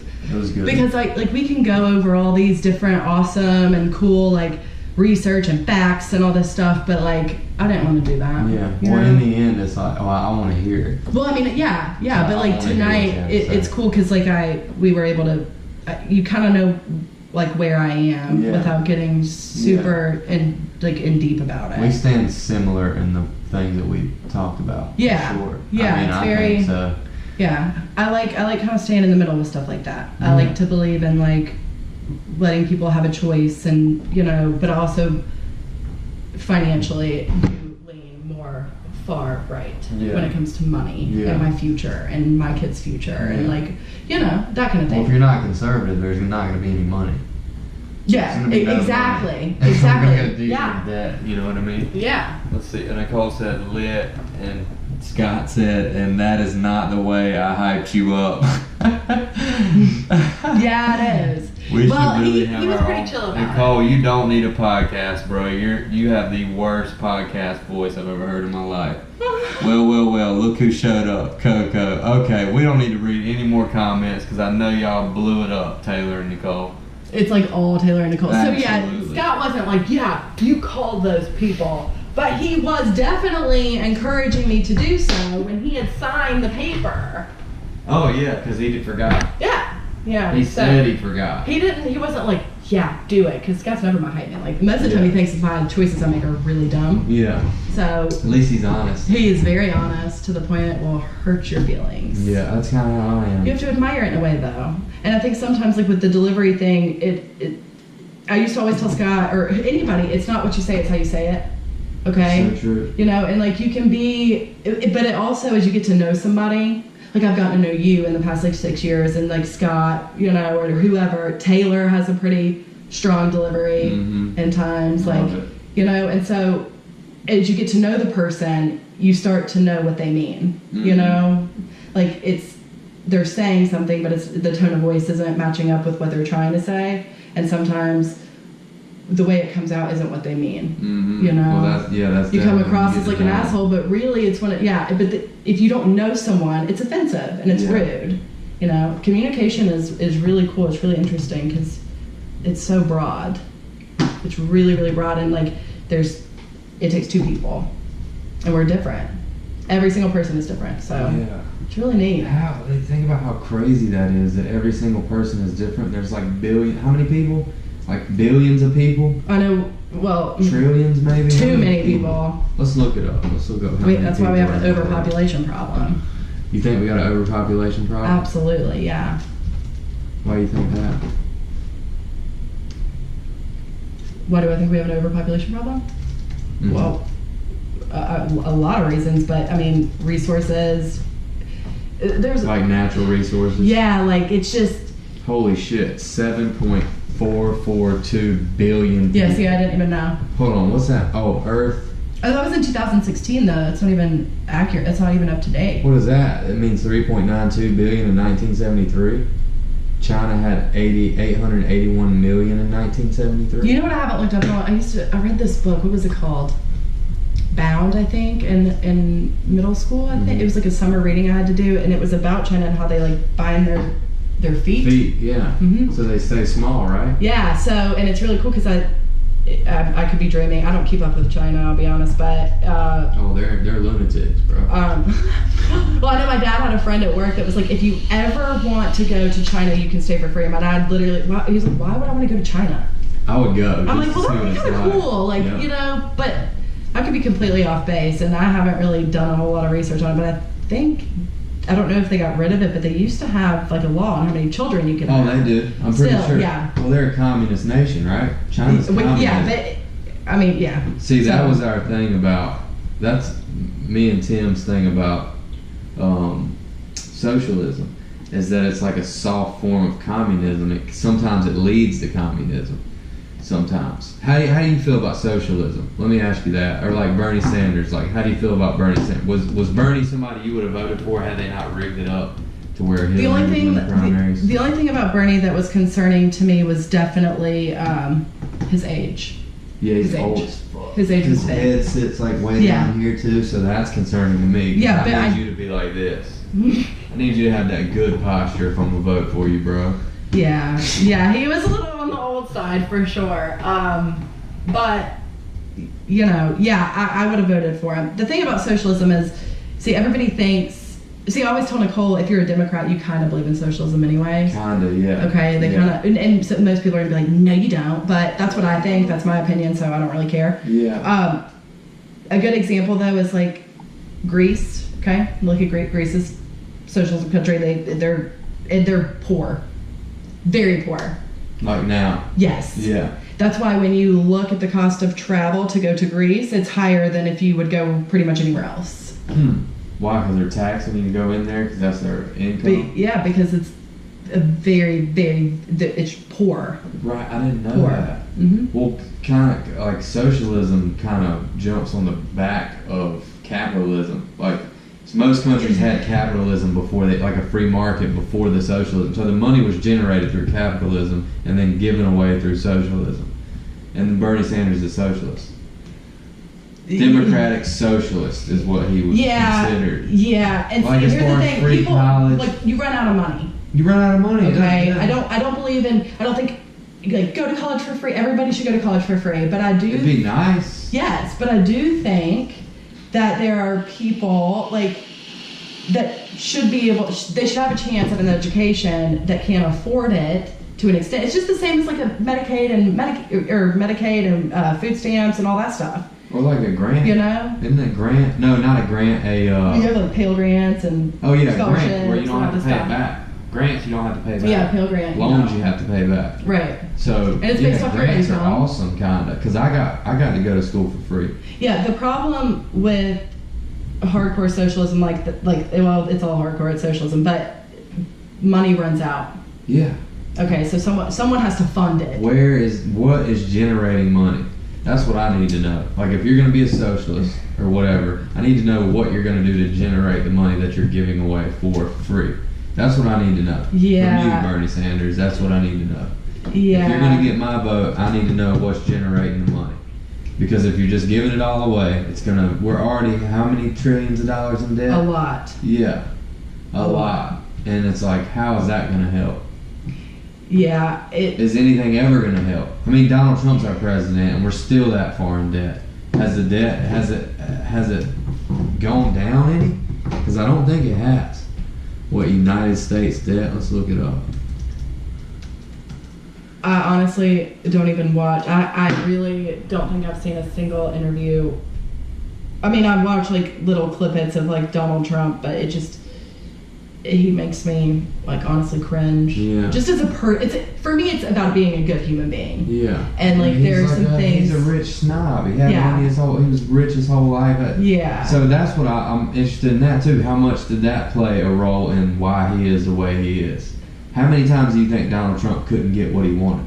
Well, and this is a man who's filed bankruptcy like a lot. Yeah, but he did that so he could take advantage of people. Kinda, right? Didn't he do that so he wouldn't have to pay people Well, for stuff? he was obviously extremely financially irresponsible. Yeah. And when he filed bankruptcy... I think he knew exactly what he was doing. Oh, absolutely. He knew how to play the system. You I can't don't file think he bankruptcy was as many times as he did. Yeah. No. I don't think he was financially irresponsible. That's what he's not the reason the bankruptcy laws changed, but they have changed because of people like him. Yeah. Okay, because we can all find a shortcut to everything, but loopholes. Yeah, and I just it's not that I don't agree with some of the things that Donald Trump is for, it's just his delivery, communication. It's terrible. He's not a nice person. Like I don't like to listen to him talk. His vocabulary is like very like minuscule. It's terrific. Yeah, it's terrific. like a huge, like giant, huge, like vocabulary. China. Like we love China. We love China. It's huge. Huge. I can't listen to him talk, and he's disgusting. See, that's the thing. Disgusting. That's the thing I didn't. And there are a lot of things he does that I disagree way more than I agree with anything he does. Yeah. But I'm not going to get on here and like be like, not my president, because he is. Yeah. Barack Obama just had a birthday. Happy birthday, because that's my man. I love Barack Obama, but he's not my president. Donald Trump is the president, and I try not to go like super overboard on Facebook and stuff, because I have a lot of friends on Facebook, a lot of attorneys in town. I'm not family. I'm not doing all that. I try to keep it as minor as possible, but I'll see like little clippets of him, and I'm just like, ooh. Yeah, but I mean, you can take a clip of anybody. You could take a clip of what I'm saying on here, and somebody could turn it around and make it sound ridiculous. So that's all I'm saying is that you can take anything. They've taken clips of Obama and changed the words he's saying. Oh yeah. Which is insane. But see, my issue, okay, let me think about how I want to say this. All right, my issue with Obama is that he sounded great. Everything that he said. The way his delivery was outstanding. His delivery was off the chain, probably one of our most composed, intellectual.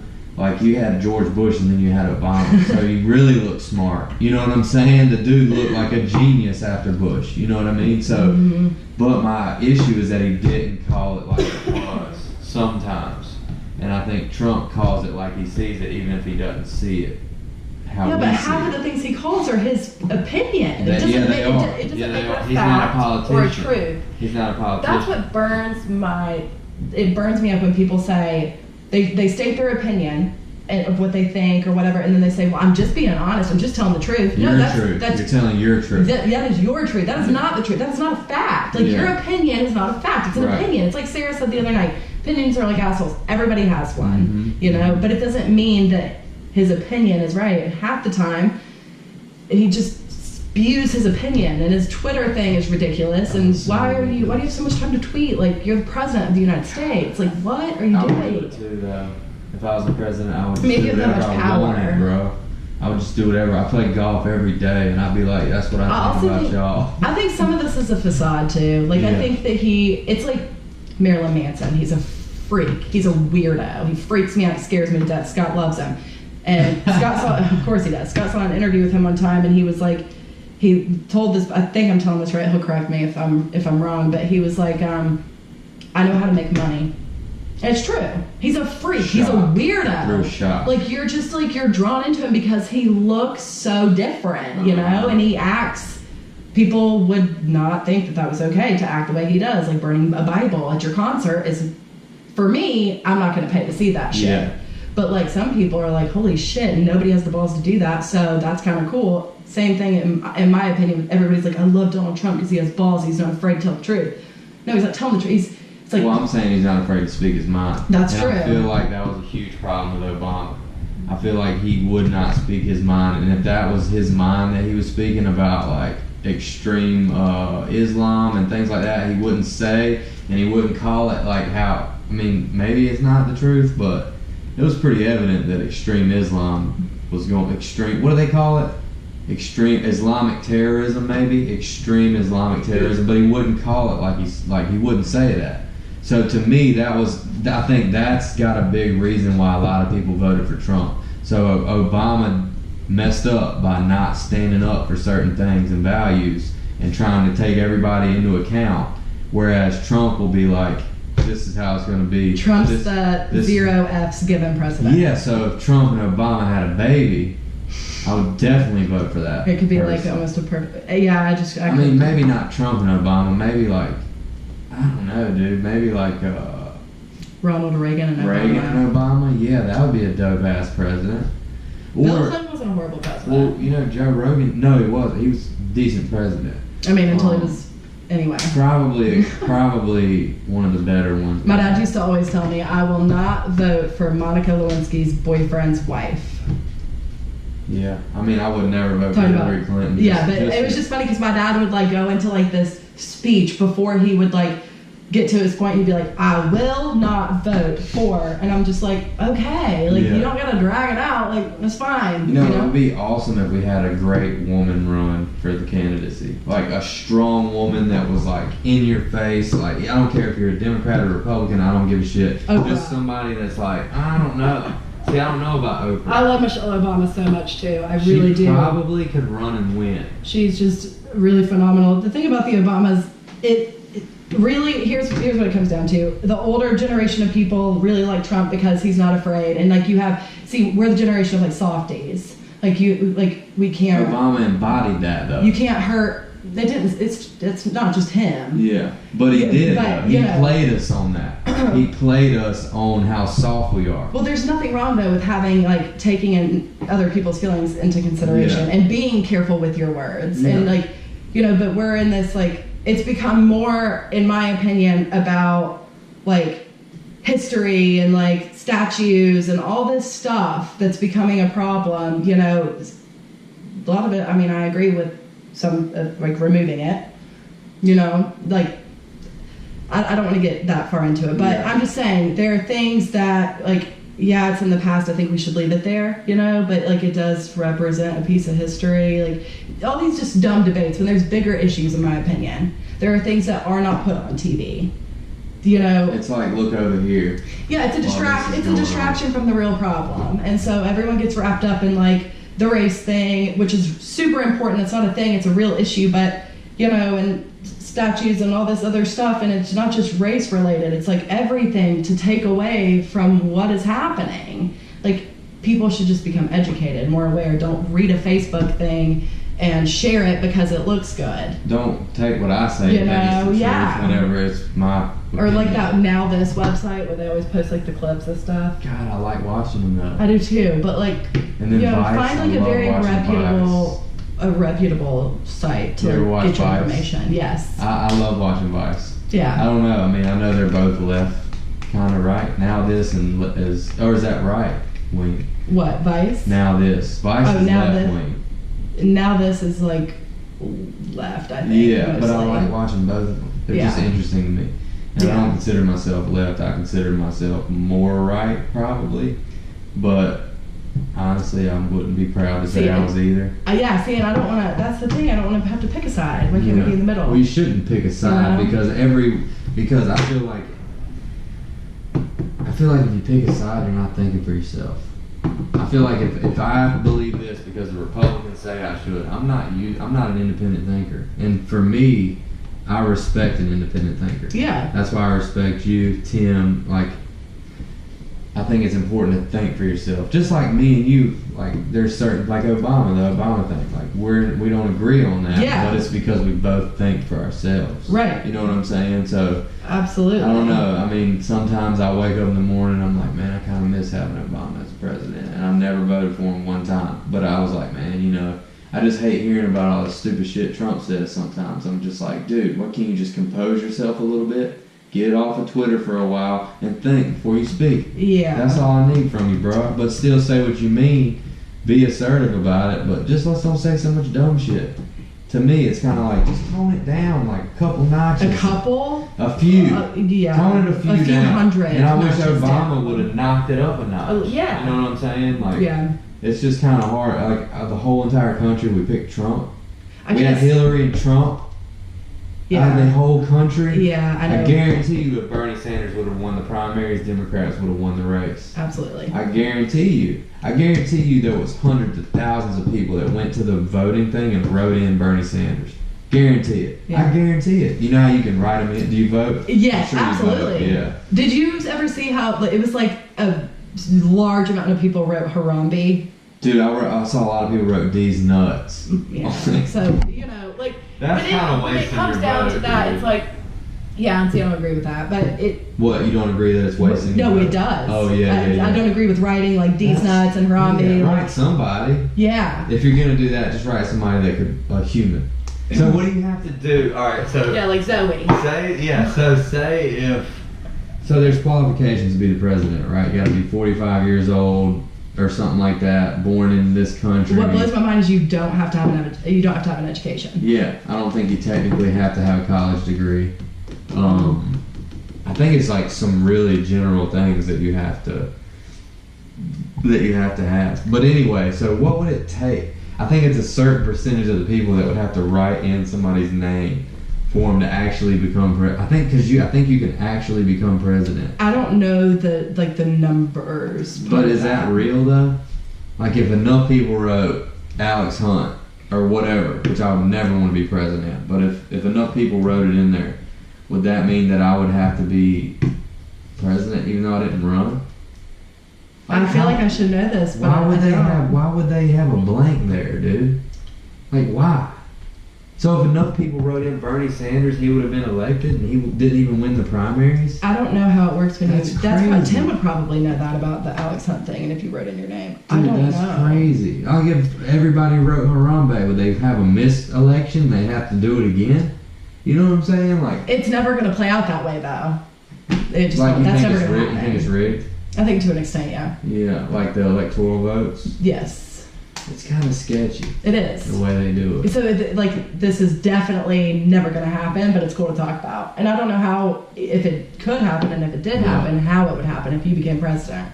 Or I'm never going to be president. I don't care if everybody wrote in, I wouldn't do it. Everybody. Wouldn't do it. I wouldn't do it. I probably wouldn't either. I mean, they're under fire all the time. It's a hard job. I wouldn't do it, and it ain't worth $500,000. It's worth about $500 million. You would have to pay me $100 million. Y'all hear that out there? $100 million. You give it to me, cash money, under the table. Don't tell the government I'll run for president. That's the only way I'm doing it, bro. $100 million. I'll go underneath that stress, dude. But other than that, I ain't doing it. Well, the benefits are really good too. The president has awesome benefits. But I'm 28 years old. I don't need benefits. Fuck out of here.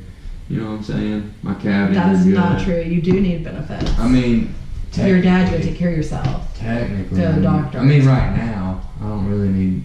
I mean, I'm pretty healthy. Stay in good health. Maybe 30 years from now, I probably would need them, but I mean, you get them for the rest of your life. That's the thing about being president. You get benefits for the rest of your life. Well, yeah. That's awesome. I mean, if you have Secret Service fault, yeah, of course they do. Someone's with them all the time. What would you think? I wouldn't want that. I wouldn't want to be the president, but I don't like the president we have, and so I'm trying to figure out, like, the biggest thing I think for me is I can sit here and say I don't agree with that, I don't like it, but what can I do to change it? Even in just my day-to-day life of what I do, you know? Like, how can I? Yeah, and that's what sucks. But you know, I think it's really funny that his picture is going to be in a history book. It's so funny to me to think about how they got them all up on the wall. Yeah. It's so funny to me to think about. You're going to see Obama, and then you're going to see Trump right after that. Yeah, to me, that is hilarious. It is like, wow. I think it's America. sad. It's like if people came down. Scary. Yeah, if people looked over here, which I'm sure when we elected Trump, I'm sure they were just like, bro, really, bro? I'm sure people in other countries, or if like an alien came down here and looked at the United States through like a lens, like, you know, one of those crazy alien lenses, and they could see like you know how they show news clips like really quick, and you can like highlights. Yeah. Like if an alien could look through the lens and see a highlight reel of the United States in the past 10 years, he would probably like, let's go, guys. Turn this ship around. Time to go somewhere else. I'll be really interested to see how everything continues to play out. I think a Democrat will be elected next. Yeah. They better put somebody. Naturally, I'd love to see a woman be president. I mean, obviously. I'd love to see a woman that was like, like boom, boom, boom, boom. Like I want her to be like, I don't even know how to explain it. Like super powerful, like empowered, like Michelle Obama kind of. Mm-hmm. Like I think if Michelle Obama would have ran, she'd have beat Trump. Yeah. But I think Michelle Obama saw what it's like to be president. She probably never wants to do that. Well, her husband was scrutinized nonstop. I'm sure she saw how terrible that job is, and she was probably like, dude, I'm not doing that. The thing I love about Barack Obama is that he is soft, he is gentle, he is smart, he's brilliant. His wife is brilliant, and he is a dad to 2 daughters and a good dad, you know, and like he thinks, for me, his presidency was more about the future for like our kids, you know. Maybe it was soft, maybe it wasn't right, maybe whatever. You know, Obamacare, I went through that. I turned 26. My parents, that free ride was over. That was a rude awakening that I was not ready for. I was like, why does it matter who pays for my insurance as long as I have it? Which is another thing, because every American should have health insurance, especially if you work full time. 26. Yeah, but Obama made it possible for me to even go to 26 to be on my parents. What was it before that?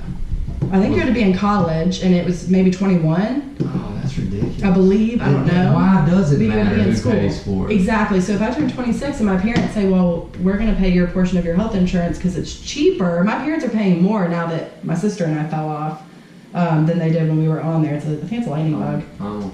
So I don't know why it matters, but it does, and so now I pay for it, and that's fine. It makes me feel good that I can do that for me and Zoe, but why does it matter? Really, but I do appreciate Obama made that possible for me, so I'm very grateful for that.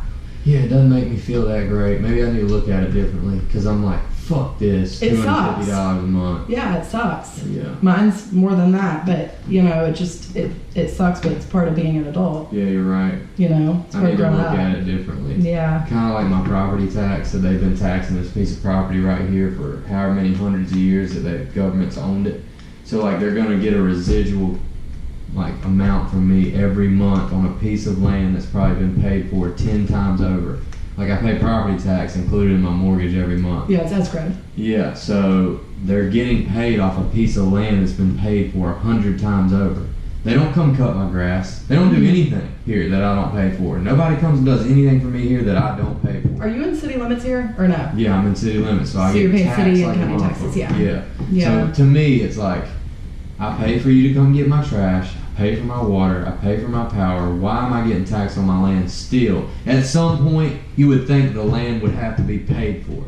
Where the taxes, why are there taxes on it anymore? Like the shit's been paid for 100 times over. I need to quit looking at it like that. But to me, it's ridiculous that I'm paying property tax on a piece of land. You don't agree with paying property tax? On a piece of land that's been paid. This land's probably been paid $200,000-$300,000 on, and it's not even worth that.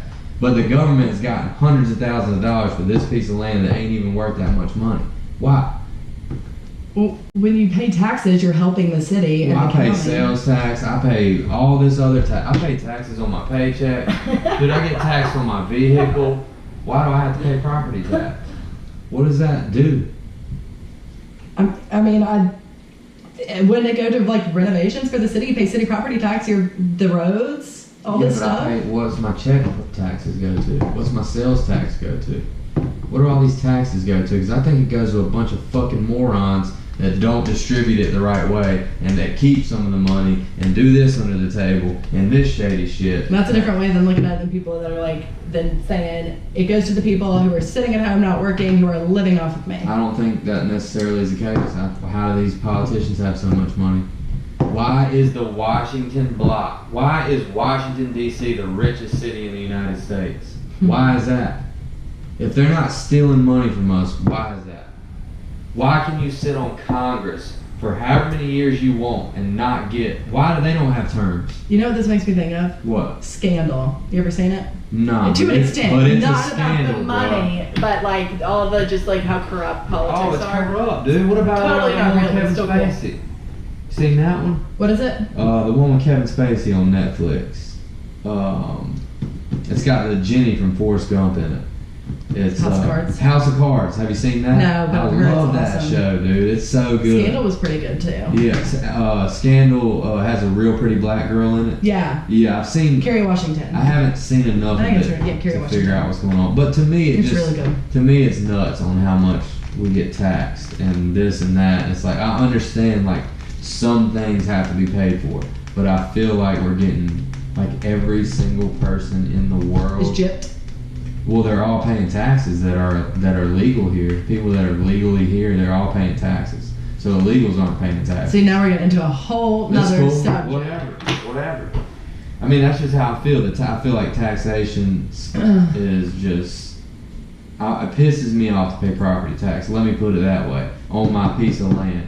And it kind of pisses me off to pay property tax on my truck that I pay for with my money. It's technically, this isn't your piece of land because you have a loan. So But it the should bank be. owns it. It should. Well, when I'm done paying the loan, It will be yours. But I'm still gonna have to pay property tax on it. Why? Yeah, I bought absolutely. this. Why do I have to pay property tax on it forever? It's never gonna go away. Well, it's Always. the same as saying we go to work, so why do I have to pay taxes on what I make because I earned this? Yeah. Well, that pisses me off too. But Like that's, I go to I've work, accepted so why that am I as a paying reality. a percentage of money in taxes that I don't see? Have you looked at how much Social Security comes out of your check? Well, that I don't even care. That's not going to be around by the time I get there. No, but have you looked at Yeah. it? Dude. And it makes me sick because it's not going to be there. You know why? Wow. Because the government is going to use that because we're so far in it. We're not going to have Social Security. I'd be willing to bet anything. Well, We'll have to see. the reason why is that the first lady that got Social Security, this is just an example of why. She paid into it for 2 years and she drew from it for 25 years. So that's the problem in a nutshell, is that people's life expectancy went up and you get Social Security, I think, age 60, 58, 9.5 or 62 or something like that. 62, The right? government wasn't expecting life expectancy to go up, so they started paying out when you're 62 and you end up living to be 90. So you're getting paid for 10 or 15 more years than what they expected. Well, the government doesn't. They don't want you to live longer. They want to take your money. But modern medicine keeps us alive longer than we should be. That's the crazy, problem. dude. We are Yeah. supposed to die. We're not supposed to live forever. Modern medicine keeps us alive. You know why? Because they make money off of us. Yeah. When we're living, we're breathing. They're making money. Conspiracy? You look at. Is that a No, conspiracy not necessarily. I think that's. theory that you're talking about? That's my opinion. There's It's kind so of a much. conspiracy theory, Callie. Modern medicine is so intense. It's come so far. Okay, a conspiracy theory would be me saying there's a cure for cancer and the government's hiding it, which sometimes I believe that. I asked my dad this. the other day. Hell yeah. I called him and I'm like, Dad, do you think there's a cure for cancer? What'd he say? He said no. He said, Callie, you're talking conspiracy theory. Just call me back later. I'm like, yeah, but I kind of think that. But no, not even just that. Modern medicine and all the medical advancements have made it possible for people to live way beyond what they should. Yeah. So Social Security And it's a is money paying out racket. But you see what I'm saying. Right. Social Security is paying out 10, 15 years longer than what they expected. They started paying out Social Security before they had anything in there. Right. They paid a lady for 25 years that only paid in it 2 years. You understand what I'm saying? Yeah, but it's funny because they don't want to do that, okay? Well, and that's wrong anyway, but they want to keep you alive forever. Yeah, that's crazy. With modern medicine. Yeah, but that seems like a conspiracy theory to me. Kind of. Well, they probably don't want to keep you alive. like I'm just saying. I like it though. You look at like insurance and the hospitals and all this stuff, and if you're living and you're breathing, they're getting paid. You know? Yeah, that's kind of how I look at a lot of stuff. And maybe, like that, I mean, I think... I'm a real negative when it comes to that type of stuff. I look at it in not a positive way. So, like, the whole property tax thing pisses me off because I look at it in a negative way. But, end of the day, I gotta pay it, or... Well, see, and this is how I feel, too, is, like, we can bitch about our tax dollars going to this and this and this, and people who don't deserve it, and this and this and this, but, like... What good does that do? And honestly, who are we to say who deserves what? You know what I mean? We don't have any say in who deserves what. So, I mean, it doesn't... Say yeah. So to me, the thing... I hate to say it doesn't matter, but I'm saying that's why we should change in our own lives and the ways that we want other people or other things to change. Yeah, you're right. You know, practice, like, what we want to see. You know? Yeah, so I'm going to quit paying that fucking tax now that you said that. Well, I wouldn't do that. That's what I'm Because your about name to be will be Callie said I could do it, so that's... Your name's going to be published in the paper if you don't pay your maybe taxes. they'll write me in on the ballot if I do that. Well, you don't pay your taxes. Your lender pays your taxes because it's escrow. So you don't pay a tax bill. You get the bill. Yeah, it's got on there, it's got a tax, an amount for property tax, like added into my $975 or whatever I pay a month. It's like $979. Right, and so then your lender pays the tax bill for you. Oh, Because you pay feel like monthly. I'm paying it. Well, because you are. But you're paying on it all year. Back. I got you. Yeah, like you're giving them extra money. They're escrowing it. They're holding it for when your taxes and insurance and all this stuff is due and it comes out, and then they're paying it for you. So you're paying on it every year instead of Christmas time. You're getting hit with a tax bill. Yeah, Right exactly. at Christmas, and you're like, well, shit, my kid, like, you know what I mean? I understand what all you're this saying. stuff, all this stuff happens at the same time. You get your tax bill. You're looking at insurance. You're doing all this stuff. All the mature adult stuff happens at one time, and it's right at Christmas. Which is what makes it so stressful. Thanks, Jesus. Appreciate that. We're gonna blame Jesus for that. But, No, you I'm just know, kidding. Christmas is stressful when you get older. As a kid, you're like, yeah, but we didn't know. Our parents were writing the tax bill check and mailing it or taking it wherever. Luckily, I usually will get like $30 back. Oh, that your lender sends you money back? No, I'm talking about like tax return. Oh, you'll get $30 Yeah, back. usually I get like 100 or something. Yeah. But now with the kid, I'll probably get a little more. This year we got fucked because it was just everything unfolded very unfortunately for us when it came to that. But actually, you know what's crazy? We'll end it after this because I've been talking to you forever. But so the kid had to get tubes in his ears. Mm-hmm. Did your kid ever have to get tubes in his ears? No. So he had to get tubes in his ears. I want you to hear how ridiculous this is. Okay. So we had some type of insurance, Medicaid or some shit, and we had to pay $800, right, for him to get the tubes in his ears. The procedure took 30 minutes. You know how much they billed the insurance for? How much? $7,000. Yeah. So I'm sure they have some type of deal worked Wait, out. and you paid $800 We even paid though $700, $800, something like that. That was our deductible. We paid our deductible. you had Medicaid? I can't remember if it was Medicaid. So it's much I like think it it was should be partial. Or Oh, okay. something. Partial something. I don't know much about it. I just know I got hit with $800 thing, and that was all our tax money pretty much when it came down Right. to it. But I looked at the bill just because I was curious. Oh, and yeah. It said $7,000 for something that took them literally 30 minutes. Yeah. The anesthesiologist probably charged $3,000 or $4,000 for something, and no wonder they're damn loaded. But they have people's lives in their hands. They have the highest malpractice, Anesthesiologists. too. What does that mean? That means their insurance to practice medicine is the most expensive. Their Oh, I malpractice, wonder if what they their get insurance- sued, how much like their if they're insurance sued, is. because literally they can kill you. I wonder how much their insurance is a month. They can paralyze you. They just gotta hit you in the wrong spot. And you're Dude, done. that's crazy. It's You freaking better in. pay up. You better pay up. That's so why you they're don't die. rich. Yeah, And they are rich. anesthesiologists are weird. All of them I've encountered are pretty weird. Yeah, the one that did my epidural when I had Zoe, I literally asked him, I was like, how many of these have you done? Oh, is that an anesthesiologist? Yeah. Oh, I didn't know that. The And- one that did hers was kind of cool.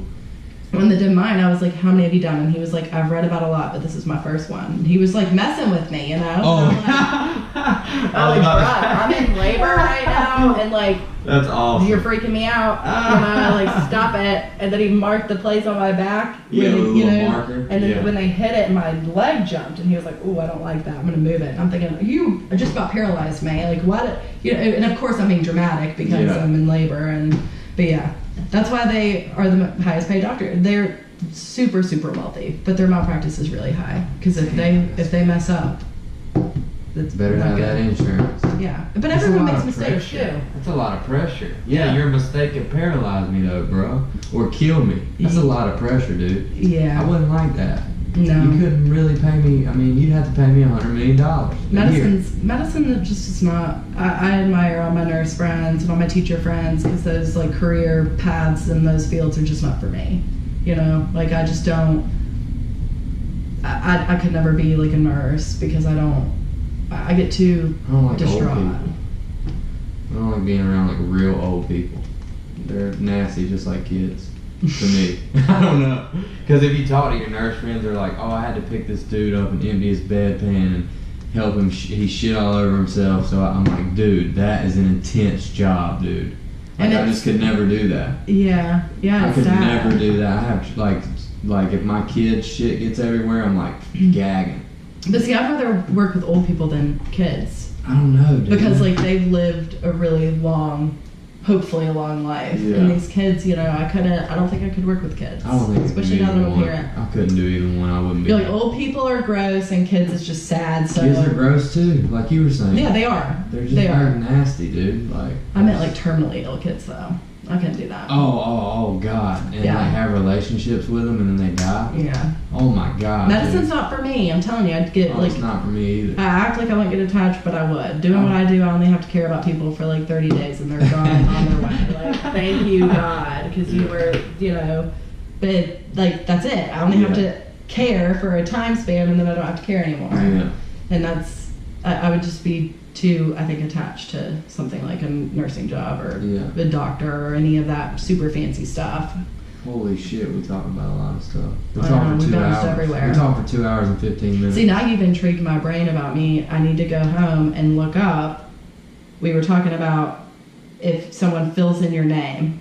Yeah, how many So times? now I want to know how many people have to vote for you to be the president. Yeah, you see, I think there's this thing that happens. I think if enough people put your name on the ballot, it's like a not mistrial, but a miselection kind of, and they have to Yeah. go back and run an election with you in it. If you're willing. I to honestly don't know how that works. I think a certain percentage have to put your name in. I think probably over 33% because that would be a third of the vote. If you had 3 people running and not 2. I think it's something of that nature. I feel like I should know the answer to that. Well, you're gonna, and when you figure We're it gonna out, I look it want you up. to tell me.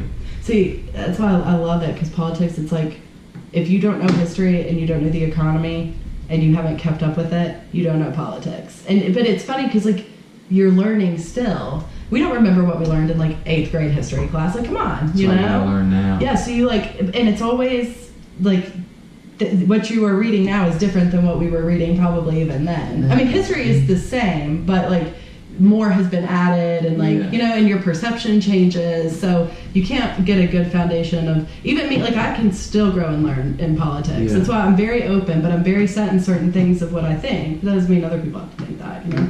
Yeah. Well, This conversation's been cool though. And that's why I like Tim, because he's super about it. So you're willing to do a podcast with Tim? Absolutely. I think we should next time. Tim knows more of like the like economic side. You know what I mean? Kinda. He's really into the social part of it too, though. Yeah. Like that video I was talking about. Sometimes, yeah. It's interesting to hear his views, how they've changed in 3 years since I've known him, because we were both kind of like closed-minded about the Mhm. left altogether and thought they were all idiots. And Right. then now it's like you kind of got to grow up a little bit and think Right. for yourself, you know? Yeah. So you're willing to do it? Oh yeah, definitely. I think it would be awesome. I would Yeah. learn a lot because I'm gonna sit here and just listen. Basically. Tim could definitely, probably. I mean, always teach me stuff that I don't even know. I love which is- disagreeing with him. I love it because we are so like tight. Like, Yeah. we're such homies that That's he's cool. like, bruh, that's cool. I see it. I understand what you're saying. Yeah. Or I'll be like, man, I understand what you're saying, but that's kind of closed-minded, don't you think? Or I'll be like, well, this is how I see it. And then we're like super like me and you. Just bounce ideas off each Yeah, other. it'll be good. And we, you know, I'm sure we'll end up talking about politics, but we can talk about anything. Yeah. It's just cool nowadays. Me and you can talk about politics, like, and pretty much say how we feel about it, and I can disagree with you, and we're just. It's not the social media world is so like it's its own world. It's not like the real world. Like in the real world, I got black friends, and we don't think about being black and white. Like we don't. It's not something we think about. We just like me and this dude at work. He actually did the podcast with me, big black guy. We caught an alligator today in a trash can. Oh, that's cool. It was like this big. I think I watched that one with him. Yeah, well, the alligator thing's on my Snap, so check that out. I got a dude. Oh, I haven't seen that. I got a dude to do the Snap. The podcast, I saw that with him. Terrell. Yeah. Terrell. Me and him caught a gator today. That's when I said there will never be like equality. We were talking. I think you guys were talking about equality, and I said as long as there's white privilege, which will always be around, there will never fully be equality. You said something about white privilege exists and will always exist. Yeah. Yeah, and he was like, "Who was that? Tell me who said that." That's what he said whenever. Yeah. Yeah. But it's true. Yeah. You know. But there's just so many cool topics you can just bounce around. We can talk about whatever we want. All kinds of stuff. That's the cool thing about it is we can say whatever we want. Yeah. I love it. It's a great, and Sarah's podcast was really cool. Oh, it was awesome. Silas. I learned so Sorry. much. I learned he doesn't care. I know he doesn't care, but I was so used to, Me too. Yeah, so. He understands. Oh, I know. And I like how someone commented and was like, what made them decide? And I thought that was really cool because people are trying to get informed. I think that's the proper term too when people are transitioning, is you refer to them as them or they, or you know what I mean, instead of like he, she, whatever. Yeah. So it's pretty cool. That was that was really good. Yeah, it was great. That one was cool. I loved it. I'm gonna have him on again. That was some serious, like, open-mindedness too. Yeah. You know. Well, it's easy with him though. Very. If it's somebody that's a cunt, I'm like, nah. I don't care if you're a girl or a dude. I don't care what you are. If you're a cunt, we're not gonna talk. Yeah. I'm not gonna talk, or I'm gonna argue with you the whole time. You know what I mean? Yeah. But he's easy to. Oh, absolutely. He was a perfect person to have on and inform people. Yeah. Where it was like laid back, and his opinion is gender is between the ears, sex is between the legs, and like I got to know like a lot of different things about. And then I started thinking, I'm like, really, gender is just like this societal thing that we've came up with. Like, yes, there's males and there's females. I mean, biologically, that is a scientific fact, and that's what I believe. But gender is just some shit we came up with. And we're like, oh, girls are supposed to do this, and guys are supposed to do this. And I can't stand shit like that. It's stereotypes. I can't stand stereotypes, and I also can't stand, like, conforming to what society thinks I should do. Like, toast champagne at a wedding, and you look at me crazy because I got a water. Like, fuck you, bro. Like, I'll drink whatever I want. Right. You know, I don't have to drink alcohol because you're want. drinking alcohol. You know what I mean? Yeah. So, I don't know. I mean, those type of things really piss me off. It's like I said, my sister, like, not shaving her armpits because it's my opinion. I commented on her Instagram post and was like, bro, that's gross. But it's nobody's business but her. Exactly. And that's what she believes. And she thinks that, you know, we're all raised, especially as women, to be what a man would want. You have to be pretty, you have to be skinny, you have to be this, you have to be that. Stand it, dude. You know, when really, you don't have to be shit. You can be yourself. Be you. You might catch some shit for it, but be yourself. Yeah. But the coolest thing is we'll have to do this like 20 years from now when our kids are grown. And see, the thing about open-mindedness is you can't practice it just like in a podcast. It's all the time. Like, I have to be open-minded to Zoe one day. If she comes to me and is like... I feel like a man. Yeah. Like, I like girls and like, you know, or whatever. Like, that is my child and I'll love her regardless. Yeah, I'm the same way. You know? But there are some parents who don't feel that way. Yeah, it's sad. And it's very sad. You can't be open-minded when it doesn't pertain to you. You're open-minded because it's not happening to you. But if it happens to you, are you going to have the same willingness to understand and still have an open mind? It's kind of like... You can't pick and choose, you know what I mean? It's kind of like you're not being patient if you choose when to be patient. Yeah. When you're done being patient. Yeah. If that's not being patient. A lot of people can be open-minded and willing to hear something that doesn't affect them directly.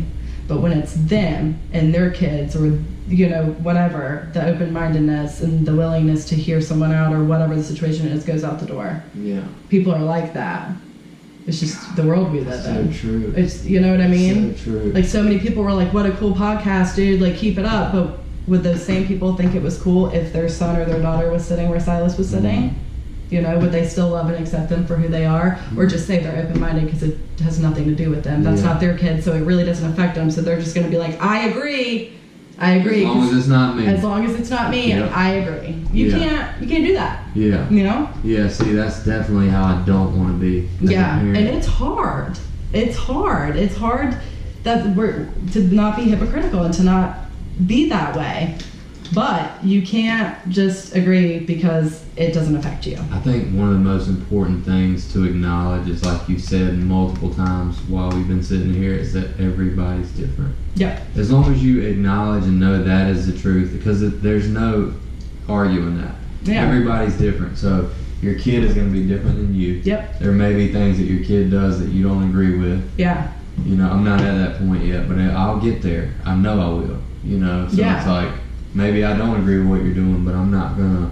I still want you to feel like you can communicate with me, Right. even if you think I don't agree.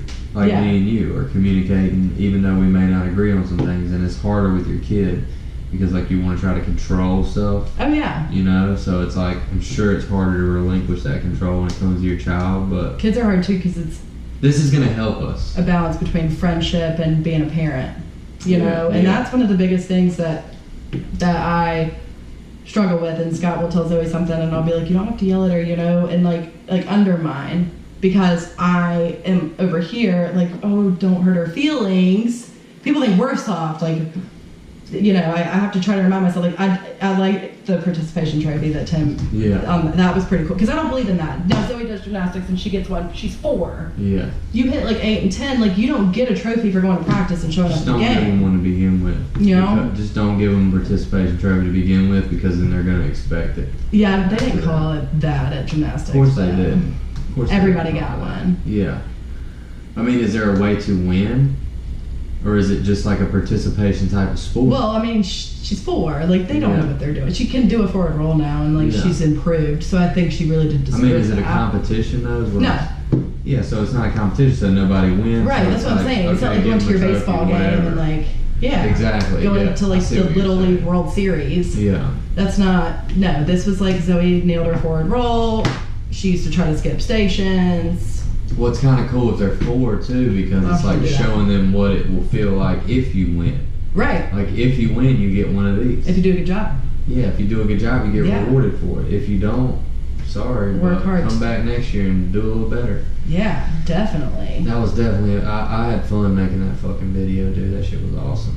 Yeah, this has been really cool. Yeah, let's do one with Tim next I forgot time. we were live still. Let's wrap it up. That's good. That's the best. Whenever you forget you're live and you just start going in. I was like just sitting there real talking, shit, but I bro. did really like Tim's thing. I thought it was awesome. hilarious. Yeah, y'all look at Tim. So Tim Walters. good. Oh, here we go. Hold on, let's read this comment. It real was quick. hilarious. It's so refreshing to watch 2 people who might have different opinions on a subject be able to talk about how they feel on it and not go at each other's throats. Like most people on Facebook. Love it. Helps you see the other side of, and that's, she says, helps you see the other side of what you might think. And to me, that's more of like what real life is. Real life, you're not going at people's throats for having a different. That's what I this know. podcast is, real life, bro. Like, we're in Yeah. a real life situation having a. But cool. Thank y'all for watching. Thank you for doing the podcast. I had a blast. Sorry that we Awesome, definitely talked dude. for like 2.5 Thank y'all for hours. watching Facebook Live. Holla at your boy. Holla at your boy. Let me talk to this camera. Thank y'all for watching the podcast. Thank y'all for listening to the podcast. We appreciate it. Check it out. Follow us. What's your Instagram name? Callie Hall Photography. Or is it just one word? Callie Hall Photography. Callie Hall Photography. Callie Hall Photography. That's Callie, right? Yep. Callie Hall Photography. Follow her on Instagram. She takes awesome pictures. Are you still doing that? I am a little bit, yeah. Making a little money on the side doing that? Yeah. Cool. I'm Follow her on Instagram. If you need some good photos, holla at Thanks, your girl. Alex. Hit her up. I gotta do that plug in, bro. Hit her up on Instagram. Yeah, I hope you all enjoyed it, and thank you so much. Yeah. I can't wait to do more with you. I know. I'm excited. Holy We'll stay shit, on- we talked for 2.5 hours. We'll stay on a one track Hell yeah. mind. That's awesome.